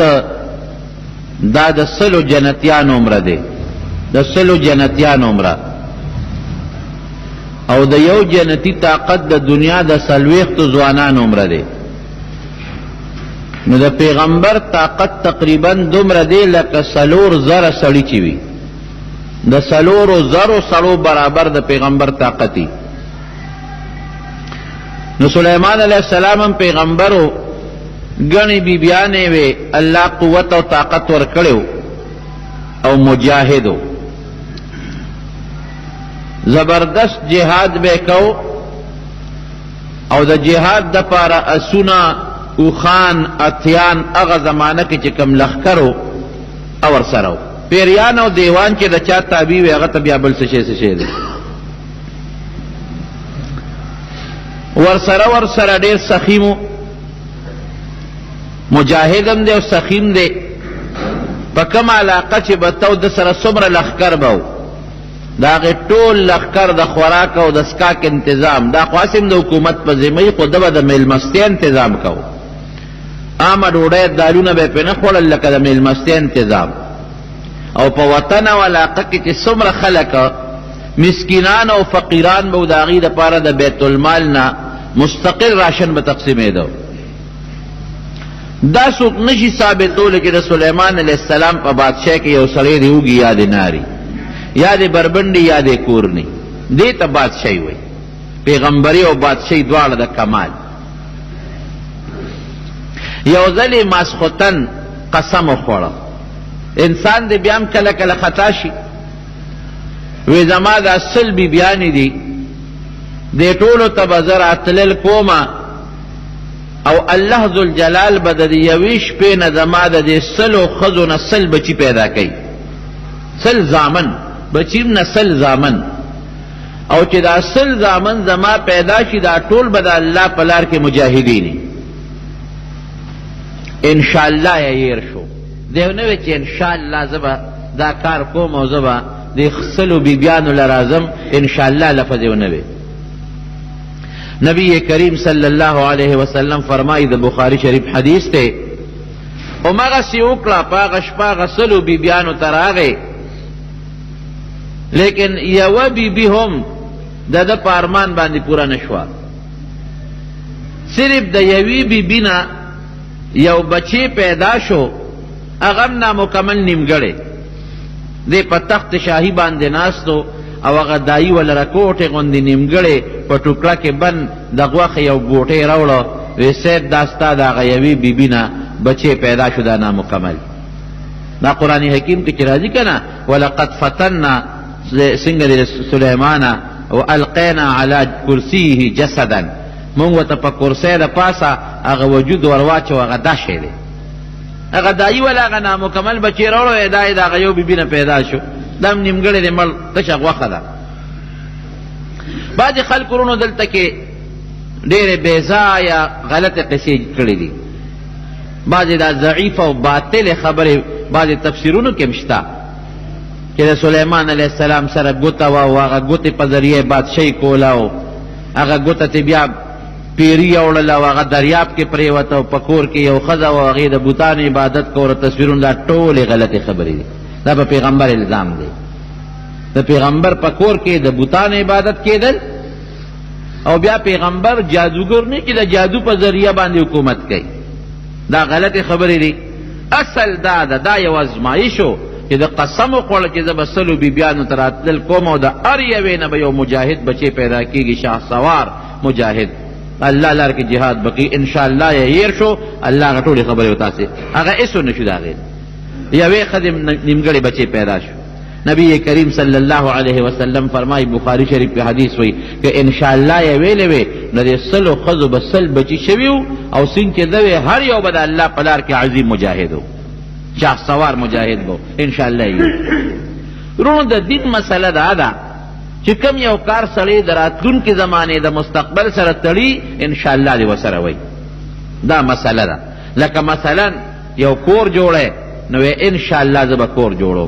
ډیوټی لځې چرته ځې یاره زه دغه ته ځمه سار له به که خیر زه خپل ډیوټی لځم انشاءالله انشاءالله څه معنی که د الله خوښه شي نو که د الله خوښه شي دا کار کېږي که د الله خوښه نه شي خو نه کېږي د نبي علیه السلام نه یو انسان راغی یو سړی او د یو شي تپوس یې ترې وکړ د پیغمبر علیه السلام مبارک هم انشاءالله یېر شو چې یېر شو وحی بنده شوه بعض خزو پراپیگنڈ کولی بعض مشرکانو د نبی علیہ السلام متعلق پراپیگنڈ شروع کړي یو خزه به مشرکه په مکه مکرمه کې هغې وی دله خو هغه خپل شیطان اوس نه راځي عیاذا بالله جبریل علیہ السلام ته دا غلط نسبت کو 15 ورځې پس حضرت جبریل علیہ السلام راغی 15 ورځې وحی بنده وه دا آیت نازل شو ولا تقولن لشیء انی فاعل ذلك غدا الا ان یشاء الله چې یو کار کې چې سبا به کوم انشاءالله ورسره خامخا وایه انشاءالله که ورسره ونه وایې داسې مه کوه بیا نو نبی علیه السلام مبارک په خپله انشاءالله یېر شو 15 ورځې وحی بنده و 15 ورځې پس حضرت جبریل علیه السلام راغی نو د دین مسله رونو دا ده چې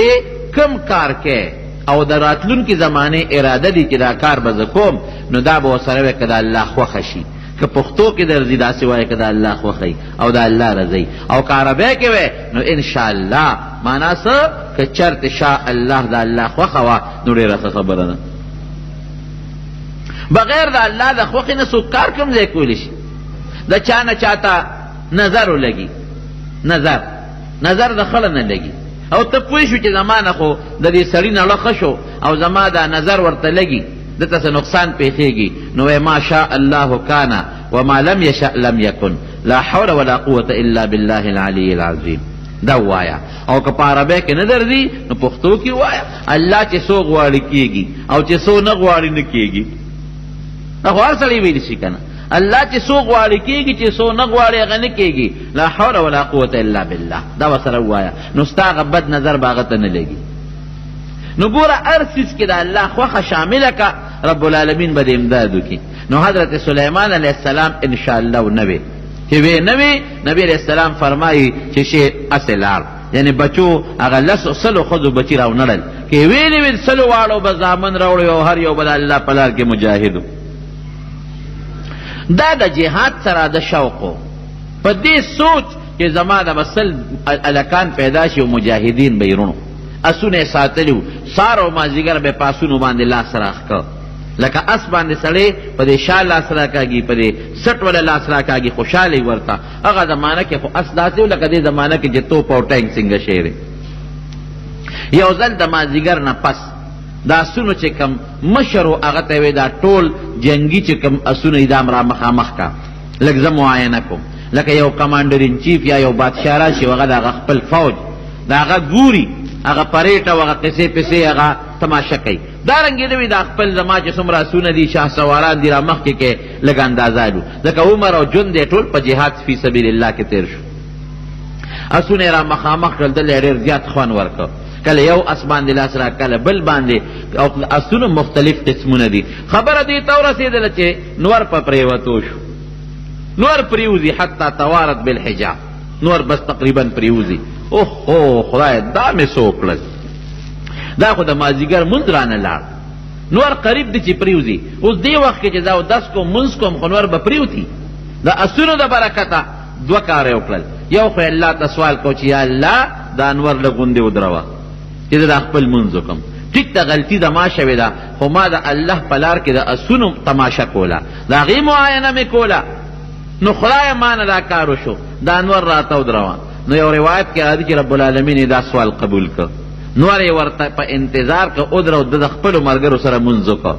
د هغې نه پس ښه د دې سونو د وجې د مانه دا مونځ پاتې شو قرآن حکیم کې الله فرمایي فتفقه مسحا بالیمین والاعناق داسې دی که نه شروع یې پرې وکړله وی را دې خوا کې اسونه ټول ذبح کړل حلال یې کړل زر اسونه په یو وخت قربان کړل حلال یې کړل اسونه اوس هم زمونږ په د امام ابو حنیفه رحمت الله علیه په مذهب کې خدا مکروه تنزیهي د غوښه خوړل راجح قول دا دی یو کې مکروه تحریمي راځي یعنی بهتره نه ده چې سړی یې وخوري خو شافعي صاحب او مالک صاحب او د احمد ابن حنبل مذهب دا دی چې دا غوښه پاکه ده حلاله ده هغوی یې خوري او د هغې شریعت کې هم خوړل جایز زر اسونه یو وخت کې قربان کړل او ذبح یې کړل حلال یې کړل ولې د دې د وجې نه ما نه مونځ پاتې شو او به کې څوک داسې اوس د دوکاندار د لاسه د دکاندارۍ د وجې نه مونځ پاتې شي دی به د هغه لږ وخت هغه ګټه د الله په لار کې خیرات کي سوال نه پیدا کېږي زمیندار نه د خپل ګوډ او د خپل زمیندارۍ د وجې د ماښام یا د ماسپښین مونځ لاړ شي دی به داسې وکړي ورېږه یو ګېډی ګني خیراتي ورکوم ځکه په دې د ما نه مونځ لاړ یو دړی لوګان خیراتي ورکوم ځکه د ما نه پې مونځ لاړ داسې که چا وکړل بیا به تې مونځ نه ځي نه اکثر مونږ مونځ ته هېڅ اهمیت نه ورکوو خلق خپل کاروبار کوي ماسخوتن چې فارغ شوي دا مونځ به ټول په یو ځای وکړو دا ډېره خطرناکه ګناه ده رونو نو دومره سخي دي چې هغه ټول ذبح کړل او خلکو ته یې ویې ځای خیراتي غوښې چې څومره وړی نه وړی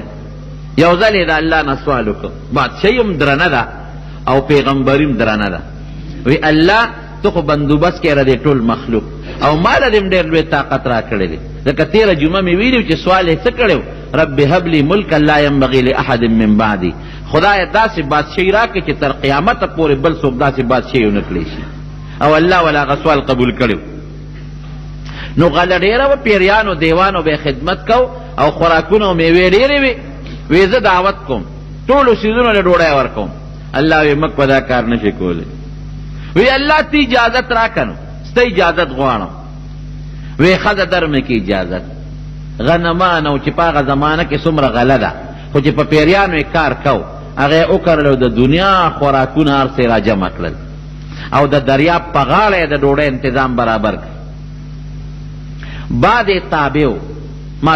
تېره جمعه کې درته ویلي هوا یې پې چالو کړه چې تاسو په دې لګئ چې دا خوراک څښا نه شي پیریان دیوان یې مقرر کړ چې دې ته څوک څه نقصان ونه رسوي پخلی لګیا دی پخلی کېږي د کبانو خپل خوراک تیاریږي او د مارغانو خپل تیاریږي د انسانانو خپل تیاریږي د پیریانو خپل خوراک د هر چا خپل خوراک تیاریږي لګیا دی او ما تېره جمعه درته پوره تفصیل ویلی دی چې مارغانو په ژبو دی پوهېده او نه د په خبره هغوی پوهېدل هغې سره به هم خبرې کولې چې هر څه تیار شو الله نه مشوره واغشته ځکه پیغمبر په هر کار کې د رب العالمین سره مشوره کوي وی الله خو ډوډۍ شروع کوم خو د کم مخلوق نه مخکې شروع کوم وی سلیمان ستا خوښه ده چې چا نه شروع کې وی د کبانو نه مخکې شروع کړو د هغه دا خیال و چې دا کبانو ته به زه اواز وکړم ټول به د دریاب دې غاړې ته راغونډ شي او داسې یو لشل بوجۍ به ورغورځوم نو کب به څومره خوراک کوي؟ یو کب چې 5-6 دانې غنم وخوري نو پې مړېږي، یا یو چټاکی غوښه چې وخوري نو زه پې موړ شي، زیات نه زیات 1/2 کیلو غوښه چې وخوري نو مضبوط کب پې مړېږي. نه ما د هغې انتظام کړی دی او د یوې ورځې د ډوډۍ بندوبست میلمستیا ده، یو وخت نه ده، د پوره ورځې میلمستیا ده. لا ولې وی د کال میلمستیا کوم وي دا خو بلکل نشي کولی، وی د میاشت کوم وي دا هم نشي کولی، وی ښه ده یو ورځې به وکړم وی دا هم نشي کولی، دی تمنا وه، وی د یو وخت خو به وکړم وی ښه ده ده وکړه، د ورځې نه وخت لراله خبره. نو وی ځه ټیک شوه اعلان وکړه ستا اواز به زه د دریاب د ټولو کبانو ته او د حیواناتو ته ورسوم. په دریاب کې په لکو نه په اربهاو حیوانات دي او مختلف قسمونه دي، څوک د انسان په شکل او څوک د بل شي په شکل، څوک د بل شي په شکل، مختلف قسمونه دي. اواز یې وکړه ټول راجمع شو، وی تاسو زما نن میلمانه خوراک به در کوم، زه به د دریاب د غاړې ته در غورځوم او تاسو پې ټیل ټال نه کوئ، ټول به خورئ، د ټولو خوراک به رسي، نه چې څوک به پاتې کېږي. لکه اوس هم بعضې خلک اعلان کوي که نه، لکه خدای موخه ګڼه ده خو ګزاره کوئ، ټول به وخورئ خو څوک مخکې څوک وروستو. ډېره ښه یو کب خوله راوچته کړه، چې راوچته یې کړه نو یوه جامې د هغه غلې چې هغه په 100 میله کې هغه انتظامات یې کړي وو، یو طرف ته کېښوده او بله جامې بل طرف ته کېښوده، خو چې شی راغونډ کړ سکنجه راغونډه شوه چې څومره خوراک و ټول په یوه نوړی د هغه کب ګېډې ته ورسېد. دقسې حق دق پاتې شو چې کاکا دا څه شو، چې څه وه خو د یو خوړل، دا نور کبان به څه خوري او دا نور خلک به څه خوري. نو سړی خفه شي د غوندې که نه، وی خو هر څه تا خلاص کړل، کب ته وایي. اوس په خبرو د حیواناتو خو پوهېږي قرآن حکیم کې راځي 13 جمعه مې درته ویلي، هر څه خو تا خلاص کړل، دا دې نورو ته دې څه پرېښودل، هر څه دې خوړل. کب ورته وایي میلمه ته څوک داسې رد جواب کړي لکه دا ما ته چې دې وکړه، زه خو تا نن میلمه کړی یم. بس دی پوه شو، وی روزانه ماله الله 2 وړی دومره راکوي لکه دا چې څونه مې ستا ده وخوړه، 2 وړی. نو نن چې ستا میلمه شوم د الله نه دې زه په ټیکه واغېستمه، نو یوه دې راکړه او یوه مې پاتې شوه، اوږې به ګرځم اوږې به ګرځم. رونو داسې ده که نه ده؟ رزق څوک ورکوي؟ الله ذوالجلال ورکوي. قسم ده چې رزق مونږ خلک وایو که غلا مې ونه کړه د لوږې به مړ شم، که ډاکه مې ونه کړه د لوږې، که رشوت مې وانه غي بچي به مې څه خوري. او الله یو ما من دابة فی الارض الا علی الله رزقها، د دې ټولو د رزق او د روزۍ ذمهداري د رب العالمین ده. په دریاب کې څومره حیوانات د ټولو روزي نه پټی شته او نه کاروبار شته او نه څه ډیوټي شته او نه ځمکې شته او نه دوکاندارۍ شته او نه چېرته منډۍ شته او نه سبزي منډۍ، او ټولو له الله رزق ورکوي. ته وایې خو دونه رزق به د کمې خوري؟ دا خپل بچي به خوري، دا بچي لویږي څنګه؟ دا دومره کبان پکې د کم ځای نه راځي. مضبوط مضبوط حیوانات په دا ځمکه کې دن نه وګوره، داسې حیوانات چې هغه د ځمکې سر ته هم نه روځي، چینجي او داسې ځونه ځمکه کې دن نه لویږي. چاله الله په لرګي کې رزق مقرر کړی دی، چاله الله په کاڼي مقرر کړی دی، چاله الله په اوبو کې، چاله الله په وچه رزق مقرر کړی دی، څوک په هوا لوځي، خو روزي رسان الله دې ټولو له رب العالمین رزق ورکوي. بس وی الله زما توبه ده، بس ما ته پته ولګېده چې بغیر ستانه د مخلوق روزي او رزق بل څوک نشي پوره کولی. یو ځل په لاره روان دی مکې مکرمې ته ځي، لکه ما بله جمعه درته ویلي و چې بیت المقدس یې جوړ کړی ډېر مزېداره والا. مکې مکرمې ته روان دی بیت الله ته، په دې علاقه چکر لګی، هوا تخت اوچت کړی دی، راغی د مدینې منورې په علاقه، هلته یې دمه وکړه او خپلو ملګرو ته نشاندهي وکړه چې دا یو پاکه ځمکه ده او نبی آخر الزمان به دلته هجرت کوي راځي به. بیت الله ته راغی، د بیت الله طواف یې وکړ او بیا د یمن د سرحد سره یو ځای کې دمه شو. او ته به یاد ما تېره جمعه ویلي وو چې 6 لکه خلک به ورسره یو ځای ګرځېدل، داسې نو لکه زمونږ د خلکو جهاز کې 5-5.5 خلک چې راځي. او کار به یې د دیوان او مارغانو نه اخېسته، هدهد یې ساتلی و، هدهد مولا جرګک ته وایي، د اوږد غوندې شیني مولا جرګک. دل الله یو صفت ورکړی دی، مارغانو الله صفتونه ورکړي دي. یو خو ده به د چیټي رسان کارکو ډاګي، یو ځای نه بل ځای ته به یې خط لېږه دله به یې ورکړه مخوکې کې به ونیوه به یې ورسو نشانه راته ډېره برابري. دویم د اوبو د معلومات کار به یې ته اخېسته چې ته وګوره اوبه کوم ځای دي کوم ځای نشته. نو چې یو ځای ته به دې لاړ هغه به وایي چې دلته اوبه شته نږدې دي دلته لرې دي. نو بیا به پیریانو دیوانو باندې هغه ځای کنه اوبه به یې ترې ایستې. الله حیواناتو لم پوره طاقتونه ورکړي دي. اوس دا ملا جرګک دا کار دی اوبه معلوموي. حضرت ابن عباس رضی الله عنه نه یو سړي تپوس وکړ. ابن عباس صحابي د نبی علیہ السلام د تره زوی وی دا هدهد ملا جرجک کې دا کمال دی چې دی اوبه معلوموي. وی او وی څومره لاندې وی په میلونو لاندې معلوموي چې دلته دونه اوبه دي دلته دومره لاندې دي او دلته دومره اوچتې دي دا پته ورته لګي. وی ښه نو چې دې دونه معلومات کولی شي نو چې دا ماشومان ورته لټ کېدي او په لټ کې ورته دانه کېښوده نو په میل کې لاندې اوبه معلوموي او په هغه لټ کې هغه دانه نیني او هغه دانې له لاندې دي نیني چې دانې له لاندې لټ دی. که ټونګه پې وام دا لټ را باندې راوړي او نیسي مې. خشته جواب ابن عباس صاحب وله ورکړ. هغه ورته وایي وی اذا جاء القدر ذهب اللب وعمي البصر. وی چې تقدیر کله راشي که نه نو عقل هم ختم شي او سترګې مړندې شي. اذا جاء القدر ذهب اللب د انسان عقل لاړ شي ختم شي وعمي البصر سترګې ړندې شي. بیا په لاره به روانې خلک ته پته ده چې دا سړک دی ورېږه یو خوا بل خوا به وګورم که نه چې څه شته که نه لیکن دماغ یې کار نه کوي نه یې غول شي ګاډۍ وایي مړ شي. خپې وخوېږي لاندې وغورځېږي د کوټې نه پرېوت. څوک په خوښه دا کار نه کوي خو خطا شي انسان دماغ کار پرېږدي چې تقدیر راشي. نو یو ځای کې دمه وکړه مولا جرګک به مخکې لېږه چې کوم ځای کې به یې دمه کړله وګوره اوبه شته که نشته. هغه راغې وی حضرت دلته کې ډېره زیاته اوبه ده او ډېره نږدې ده دلته دمه وکړې. هغه ځای کې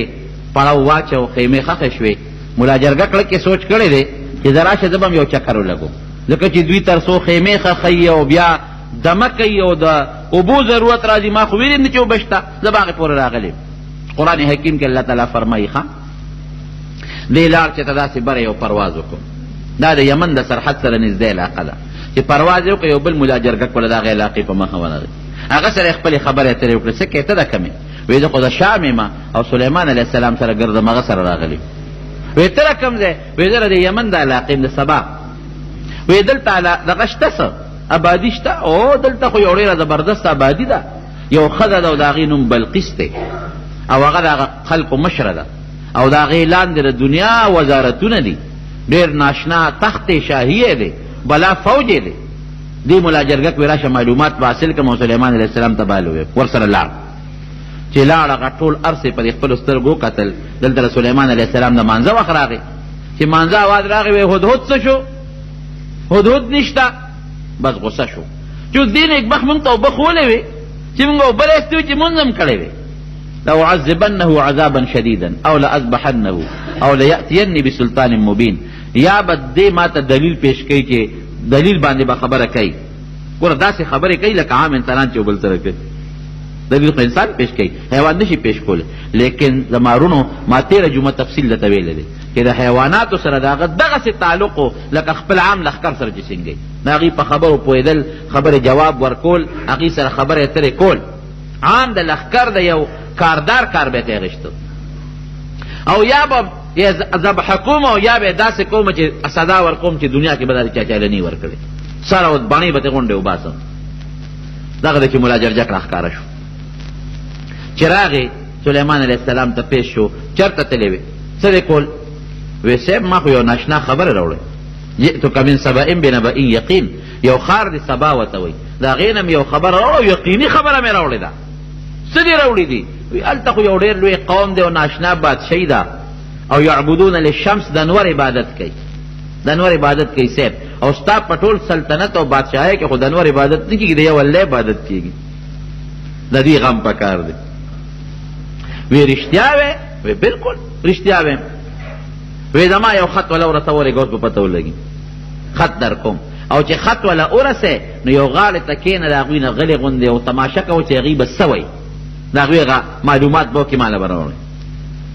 خط یې ورته ولیکه. قرآن حکیم کې الله تعالی فرمایي ټوټې خط دوه ګوتې خط یې ولیکه انه من سلیمان وانه بسم الله الرحمن الرحیم الله تعالی علی واتونی مسلمین. دا خط د سلیمان علیه السلام بادشاہ را طرف نه دی او دا خط شروع د الله د نوم نه شوی دا بسم الله الرحمن الرحیم. دا الله په نوم شروع کوم کم الله چې نهایت مهربان او ډیر زیات رحم کوونکی ذات دی.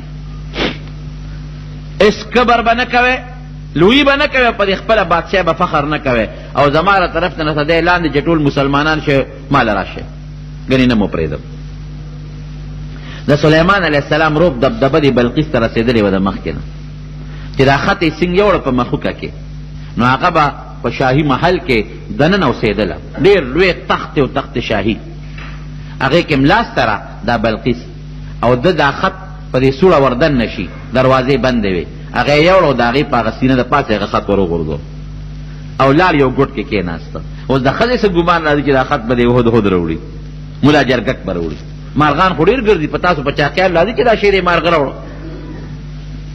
دا چې را بیداره شوه ویې کتل خط یې په سینه پروت دی، خط یې کولاو که خط د سلیمان علیه السلام او په خط باقاعده مهر لګېدلی دی، اعلی قیمتي مهر. ابه داسې و لکه دا اوس هم بعض انسان په لفافه کې د دې بورډ دا پرچیني یونسټی بورډ هغه چې په هغه لفافه کې بند کړي د پاسه پې لاک ولګوي او د هغې د پاسه یو سټیمپ مهر ولګوي چې پته ولګي چې دا کولاو شوی نه دی. دغسې یو مهر یې پې لګولی او بعضې مفسرین لیکي چې د عنبرو او د مختلفو خوشبودارو څیزونو مهر یې لګولی و، په هغې د پاسه یې ټاپه مهر لګولی و، په هغې یې خط بند کړی. چې خط یې وکته، خط ډېر اعلی طریقې سره بهترین کاغذ باندې لیکلی شوی دی، بهترین خوشنویس لیکلی دی، اعلی خوشبویي تیزي. فورا یې خپلو د وزیرانو د هغه پارلیمنټ او د اسمبلۍ هغه زمانه کې چې څه ممبرانو د هغې میټینګ راووست، فوجي جرنیلان وغیره، او خط یې ورته وښو چې دا خو ماته یو خط راغلی دی او داسې خط چې ډېر مزیدار خط، کتاب کریم قرآن حکیم کې الله فرمایي ډېر د عزت خط دی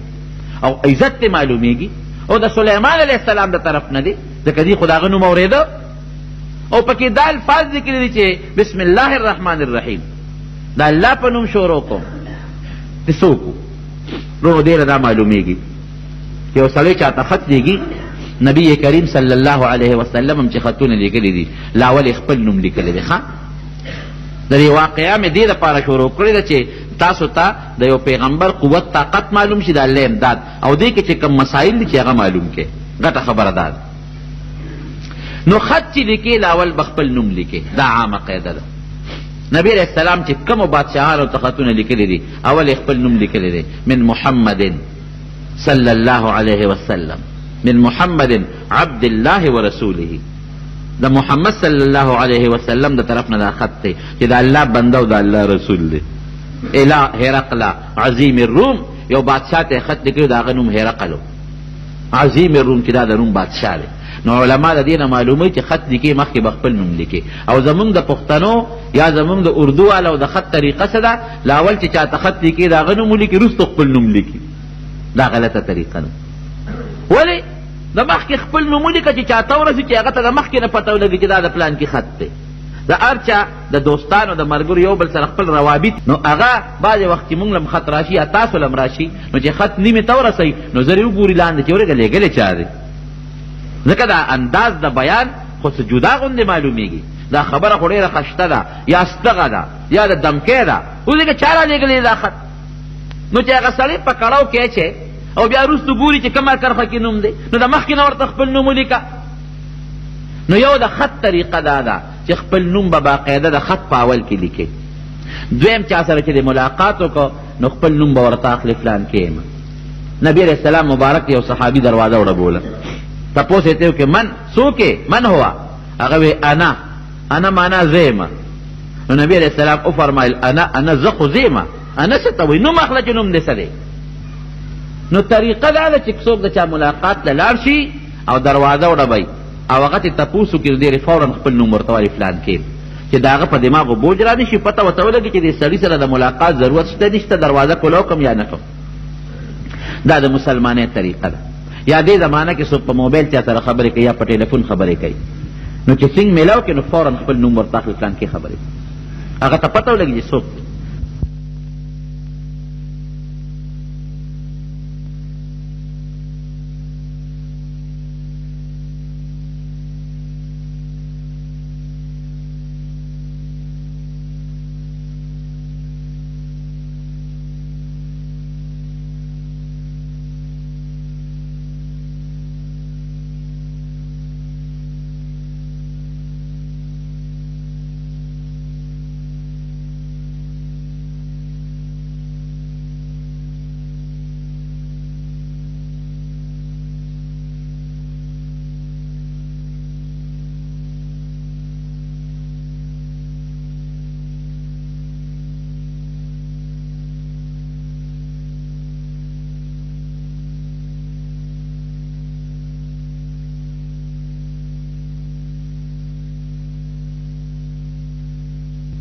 واچو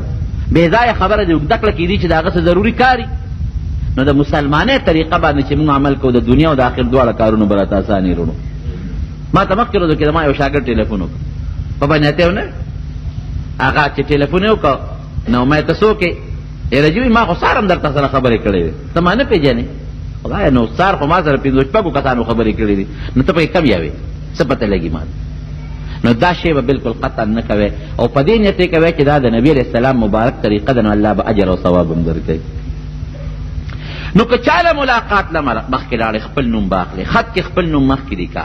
دارنګې په موبایل یا په ټلیفون چا سره خبرې کوي فورا خپل نوم اخله د فلان کې خبرې کوم د هغه زړه غواړي خبره در سره کوي که نه غواړي نه کوي یا که دوست یې مصروف یې ته به وایي چې ورور لږ ساعت پس خبرې کوو او که خیر خو لکه مخکې خپل نوم اخیستل پکار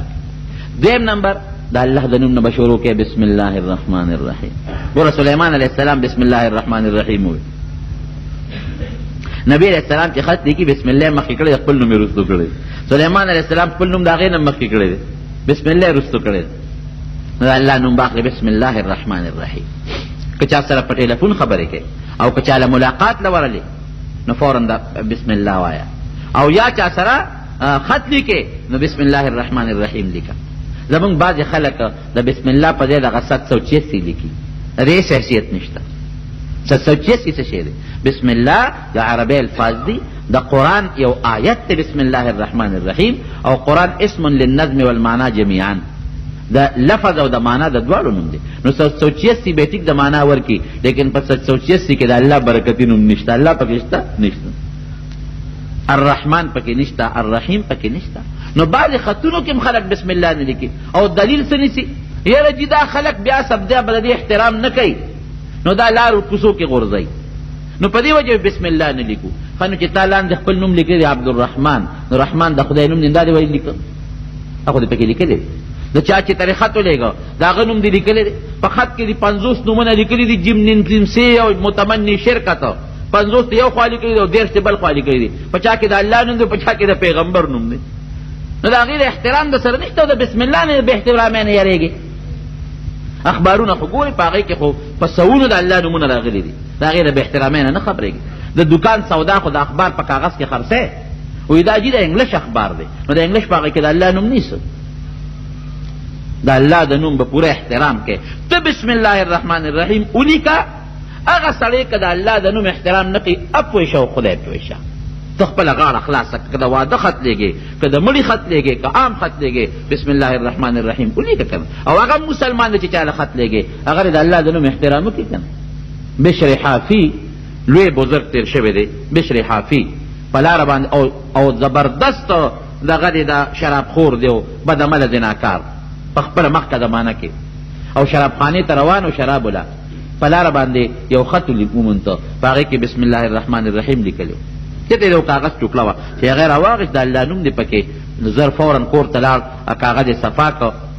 هر انسان په زړه کې یو جذبه او یو قدر راځي او هغې بند کړ خوشبویي پې پورې کړه او پخوا خلکو پټکي به پسرول دا یو رواج و اوس هم بعضې علاقو کې خلک پټکي د رواج د وجې نه پسروي د هغه پټکي په هغه ول کې هغه د الله نوم ورومنډه یو احترام یې لکې راغی چې شرابخانې ته به ته پټکې به یې راواغېست میز پورې به یې ویزان کړه وایي د الله نوم دی پکې دننه بلا او چې واپس به راغی پټکې به راواغېست په سر د پاسه به یې کېښود زمانه تېرېدله دغه علاقه کې یو عالم رب العالمین یې په خوب کې ولید الله ډېرو خلکو په خوب کې لیدلی ښه رب العالمین یې په خوب کې ولید احمد ابن حنبل رحمت الله علیه یو کم 100 کرته الله په خوب کې ولید وی په سلم کرت مې کې ولید نو تپوس پته کوم نو چې په سلم کرته الله په خوب کې ولید وی الله وی یو شی راته وښایه چې په کوم څیز به تا بنده در نږدې کېږي نو د قرآن یې ورته وښو چې قرآن باندې ماته الله بنده ډېر را نږدې کېږي نو دغه عالم خوب کې رب العالمین ولید الله په خوب کې ولید چې ویلي ده الله ورته وی ورشه او بشر ته بشر حافي ته زما سلام ووایه دی چې را بیدار شو تپوس کوي یاره بشر حافي هر سړی ورته وایي هغه بشر خو بل نشته او دغه شرابي بدعمله زناکار شته بل نشته خو اوس هغه ته د الله سلام څنګه ورسو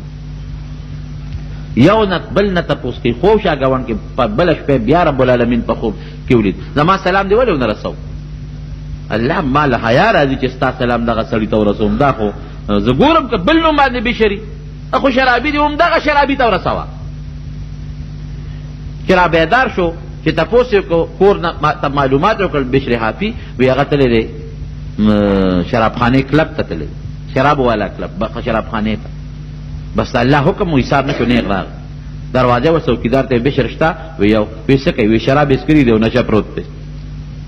الا وی ما ورته یاد کړه یو پلان کې مچ راغلی تا سره کار دی چې ورغې ویې لقو او شرابو په نشه کړو ورته یې ویې د کلي هغه پلان کې مولانا صاحب راغلی دی تا سره څه خبرې کوي بس هغه ویې ګنده اسرائیل علیه السلام د هغه په شکل کې راغلی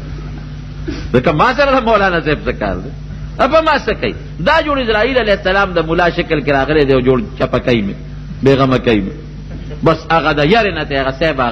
هغه نشې هغه اثار ختم شو په منډه راغی چې څنګه راغی دا مولانا صاحب ورته غاړه وه ورته وی یو خبره درته کوم استاد په ذات تعالی قسم رښتیا بناته وی وایه څه خبره کوې زر وایه څه چل دی ورته وی یاره لږ په سا صورت شه ما بېګا 2 شپې وشي چې رب العالمین په خوب کې لیدلی او په تا سلام وی چې دی ولیدل دا خبره یې واورېده په ژړا شو خپل پټکې را په سر کې ویده چې ښه زه څه کوم او الله ما سره څه کوي الله ګوره ډېر مهربانه ذات سبقت رحمتي غضبي د سل موقع د الله د قهر راشي یو موقع د رحم راشي هغه یو کم سل غضبونو ته نه ګوري یو رحم ته ګوري حدیث پاک کې راځي چې د الله سل رحمت لري یو رحمت دنیا ته رالیږلی دی او دا په خلکو کې تقسیم کړی دی وایي چې دا پلار او دا مور په بچي رحم کوي او تر دې حده پورې نبي علیه السلام فرمایي چې دا اس دا خپه په بچي کېږي او بچي چغه کي او دا اس د خپه اوچت کې رحم یې پرې راشي یا لکه مثلا چرګه ده هغې بچو له ته ګوتې یو څه څونه ټونګې در باندې لګوي دا رحم یا د سپي بچو له ته ګوتې یو څه چکونه در باندې لګوي وایي دا ټول د الله هغه یو رحمت دی چې تقسیم کړی دی په دې خلکو کې د هغه یو رحمت په وجه باندې دا حیوانات او انسانان خپلو بچو په یو بل رحم کوي او یو کم سل رحمتونه الله ځان سره ساتلی دي یرحم الله بها عباده یوم القیامت د قیامت په ورځ به دا یو کم سل رحمتونه استعمالي او په خپلو بندګانو به رحم واقعي چې د الله دغه رحم را نه شي زمونږ بلا ګناهونه دي قسم دی مونږ څه نه کوو زما وروڼو نو خبره مې دې پورې کوله چې هغه مړه کې سوچ کوو چې دا زه څه کوم د الله ما سره څه کوي وی دا اول خو مولانا صاحب نن نه پس زما توبه باس الله په ما سلام وی نن نه پس زه به نه شراب څکم نه به ګناه کوم او ته وی ته خپلې خبرې پرېږده ما پوهې کا چې تا باندې الله دا سلام څنګه ویلی دی وی نور خو اسم نشته دغه یو مسلماني مې شته باقي چې زما عمره څومره بدعملي ده دا په مخ د ځمکه په چا کې نشته اوس هم در شرابو په دې نشه کې در سره روان یم خو یو نیکي مې کړې ده وی څه شی دی نو پاک کاغذ پرچې وله سر نه راوویسته د الله دقه نوم مې په ځمکه مونتې و راوچت کړی مې د هغې احترام مې کړی د یو رکوټي نوم او د زبیدې قصه مې درته نه ده کړې چې زبیده به الله د قیامت په ورځ باندې تپوس ترې کوي څه دې کړي دي وی الله ما خو بلا خیراتونه او نهر مې راوستلې مکې مکرمې ته وی دا خو ما طاقت در کړی که ما نه وې در کړې طاقت او ما د بادشاه ښځه نه وې جوړه کړې تا څه کولی شو وی زه په یو ټکي دې بخم وی نوړی دې اوچته کړې وه خولې ته دې وړه او الله اکبر وویلی شو زما نوم به اخیستی شو نو تا سر تورو نوړی دې واپس په پلیټ کې کېښوده چې د الله د نوم احترام کوم نو سر دې پټ کړ بیا دې نوړی اوچته کړه زما د نوم په دغه احترام دې بخم وایي اوس مونږ څومره د الله د نوم احترام سړی ته وایي د الله دپاره ما ته څه مه وایه د الله په نوم یې نه پرېږدي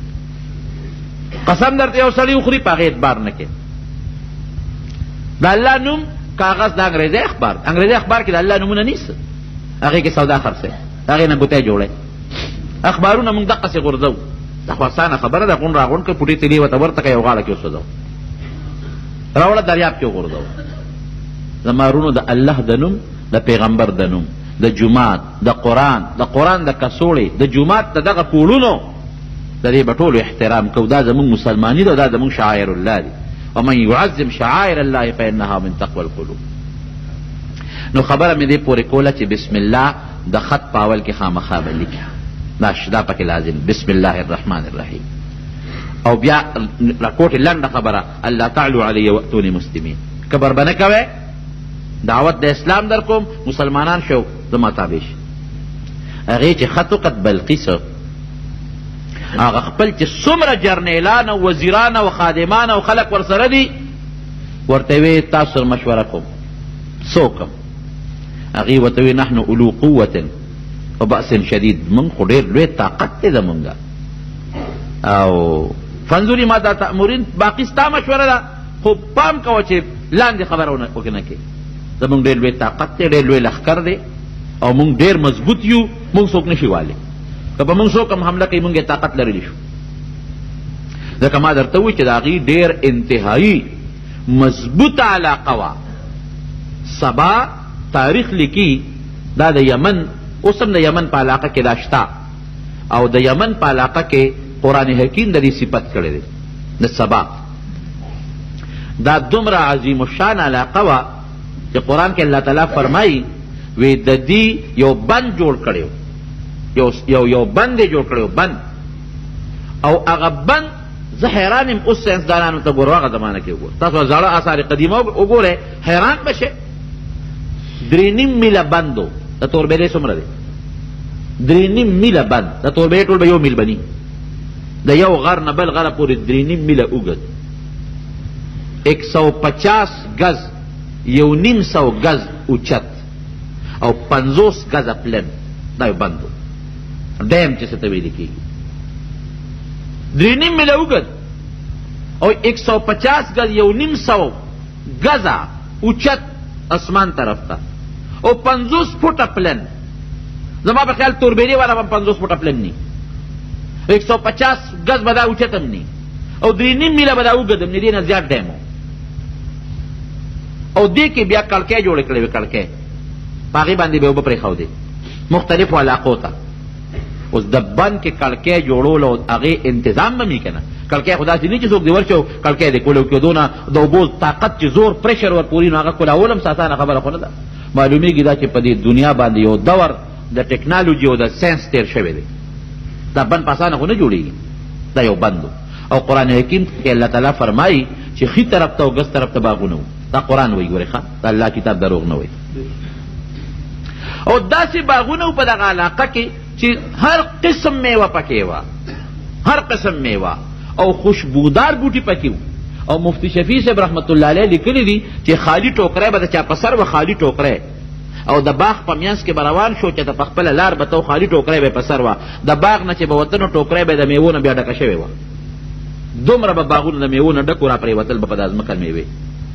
هر قسمه میوې به پکې. او قرآن حکیم کې الله تعالی فرمایي چې دې خلکو له ما بهترین رزق ورکړی. الله قرآن کې صفت کوي، نو الله چې صفت د یو شي کوي نو به صفت تابع دی که نه.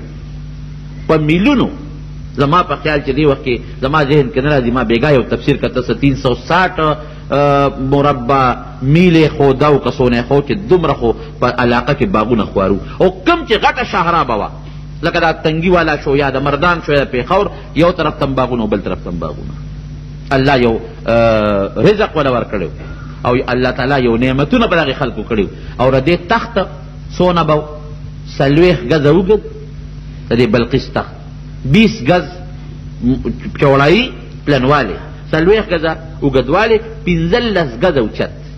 دا به د دې تخت 15 گزه 45 فوټ ته جوړېږي.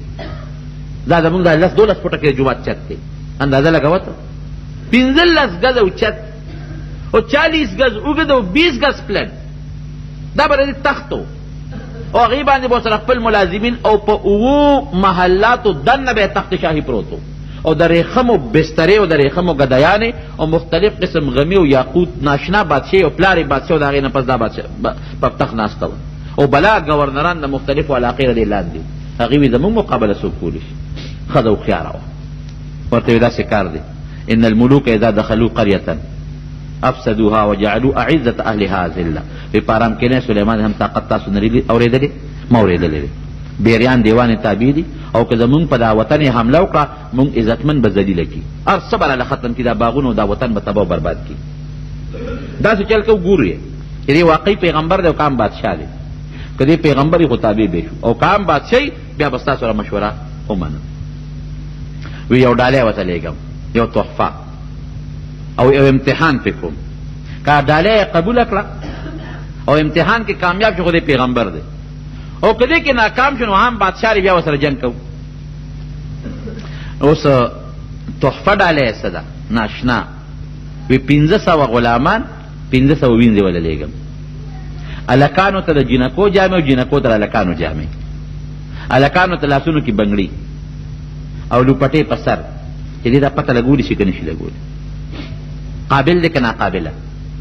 او مختلف قسم یاقوت او غمی او هیره او لال جواهرات یو ځای کړل او اسونه او خان وی دا ټول به د سلیمان علیه السلام ته تحفه بشي او په منځ کې پکې یو ملغلره کېښوده هغې کې سورې کړې دی خو په داسې سینسي طریقه باندې چې هغه سورې کوږ دی وی صاحب یو صرف یو شی به ستا زه معلومات کومه چې دا اوتار یې ورسره کېښود بس نور یې غږ ونه هغه هدهد خو هر څه په د خپلو سترګو ولیدل راوالوته سلیمان علیه السلام له راورسېد سلیمان علیه السلام دا لوبې کړې دي 500 هلکانو د جنکو جامې چولې دي جنکو ته هلکانو دا خو دا خبره تا پوهیو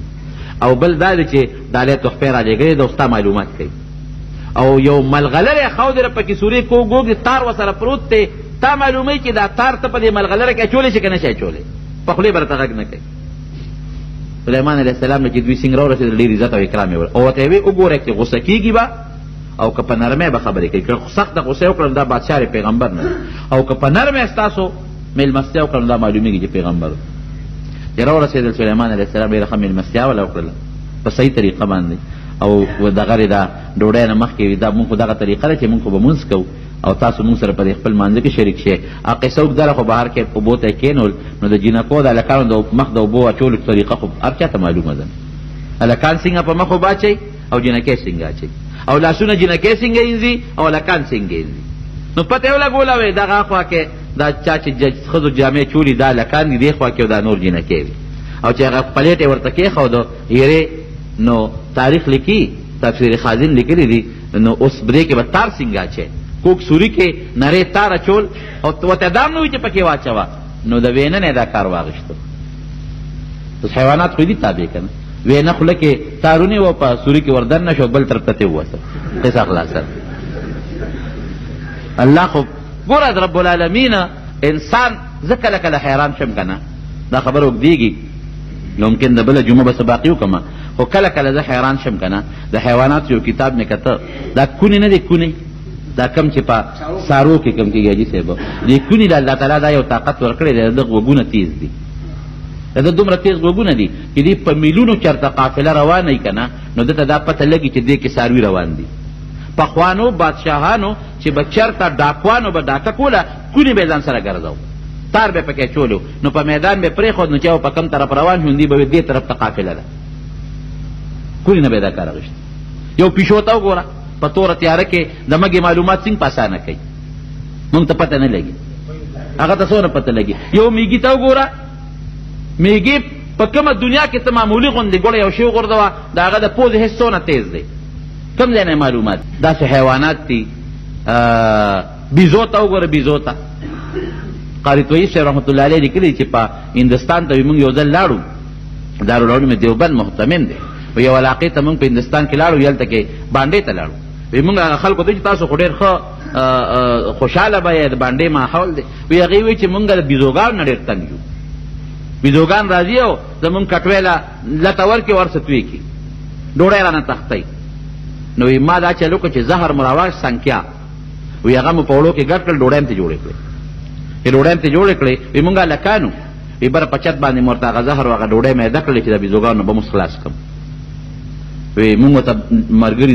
ناست وي دی کې یو بیزو راله وی چې را ډوډۍ اوچته کړله او پلاول یې پوزې له یوړه بوی یې کړه وی کېښوده لاړه وی لږ ساعت پس یې م کتل یو څو بیزوګانې نورې رالې وی هغې م هغه ډوډۍ بوی کړه او واپس یې کېښوده او لاړې وی چې لږ ساعت پس یې م کتل وی بلا بیزوګانې رالې او هر بیزو سره شنه پاڼه ده شنه پاڼه او هغه شنې پاڼه یې کېښودې په هغه ډوډۍ یې شروع کړه وی هغه ټوله وخوړه او هغه یوه شنه پاڼه یې ورپسې وخوړه قسم دی هغه زهر یې وخوړل غږ یې مته او یو ملګري راته خبره کوله تبلیغي ملګري هغه افریقې ته تللی یو ملګري دا واقع کوله وی افریقې ته یو ملګري تللی نو هغې یو کس پکې ګیره ویښته سپین و نو بعضې خلک خو ګیره تورئ هغه افریقې ممالک هم داسې دي چې لرې دي هغې کې بعضې وخت کې دوکانونه هم نه میلاویږي او دا کالاکولا والا څه دی هغه هیر څه شی دی هغه کلر والا څیزونه میزونه هم ورسره لکه یې سوچ کړی چې دا یو ډبې به پرېږدو چې اخره کې ځو دا به استعمال کړو چې وطن ته ځو سفر کې په سپینه ګیره څوک څه کوي کور کې په کارېږي توره ګیره ها نو بهر کې خو چې الته کې څنګه اخیری ورځې شوي دي که نه نو د اوس وی ناست نور ته چې دا ګیره به ځان له توره کړم ځکه روان وي پاکستان ته نو هغه ملهم یې راغېښتې دی هغه یې خوشته کړي دي نیمه ګیره یې توره کړه نیمه پاتې ده چې دې کې بیزو راغله بیزوګانې ځنګل کې ډېرې وې هغه شی یې ترې واغېشت هغه د خو اوس ګیره توری هغه شی یې ترې واغېشت هغه ملهمه او اخوا ته دریاب ته وغورځول اوس دا غریب حیران دی چې خدایه څه په غم وړېدم اوس به مې نیمه ګیره توری نیمه به سپینی اوس دکان به کم ځای پیدا کوم او دا باقي دارو به کم ځای پیدا کوم دا ملهم دا څه په مصیبت وړېدم وی داسې لوبه وکړله چې اوس لږ ساعت پس هغه بیزو راله وی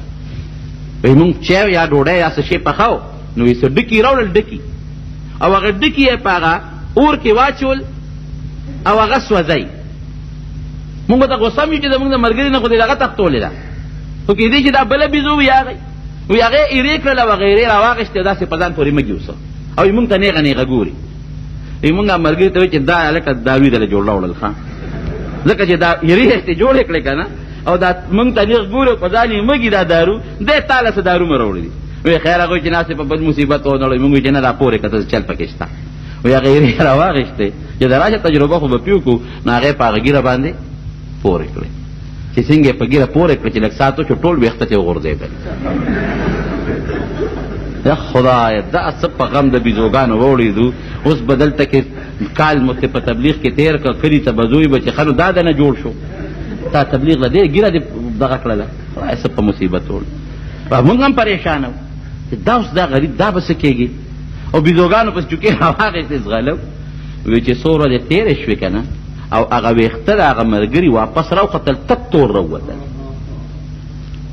واپس تک تور راووتل یو شان تور یو سپین ډکې م پکې نه ګوره بیزو ته الله وله دا یو شعور به ورته ووایو یو پویه به ورته وایو ورکړې ده دا حیوانات دا وګورئ تاسو د مارغه ته یو چنچڼې ته وګوره ځان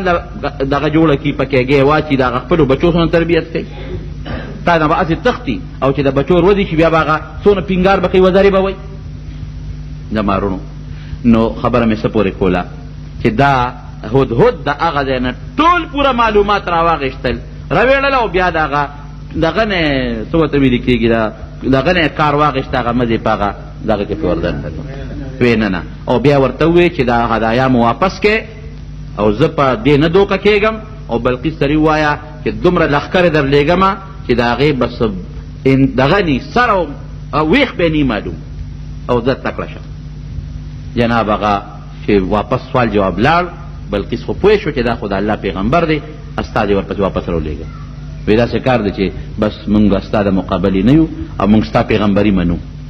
ستا نبوت منو او ټول د سبا او د یمن د علاقې خلق به تا ته به حیثیت د مسلمان حاضري کوي ګوره د پیغمبر طاقت ته معجزه ده او د الله تعالی امداد باقي دوه څلور خبرې دي او وخت کم دی دا به انشاءالله آینده جمعه کې درته ووایم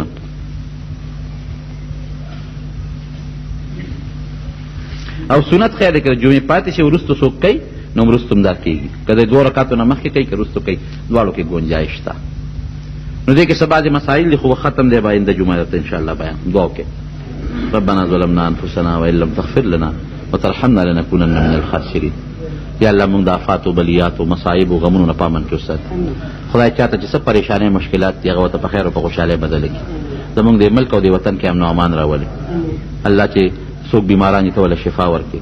څوک قرضداران دي قرضونه اخلاص کړي زموږ په زړونو کې د الله او د حبیب مینه واچوي زموږ په زړونو کې د دیندارۍ او د سنت او اتباع واچوي او د شیطانانو او د شیطان او د هغې د نقش قدم نه محفوظ او دوی وایي چې زموږ یو ملګری پلار یې وفات دی الله تعالی یې د هغې مغفرت نصیب کړي ټول مردګان دی الله وبخي اخر وخت کې د الله زموږ په خولې دا کلمه نصیب کړي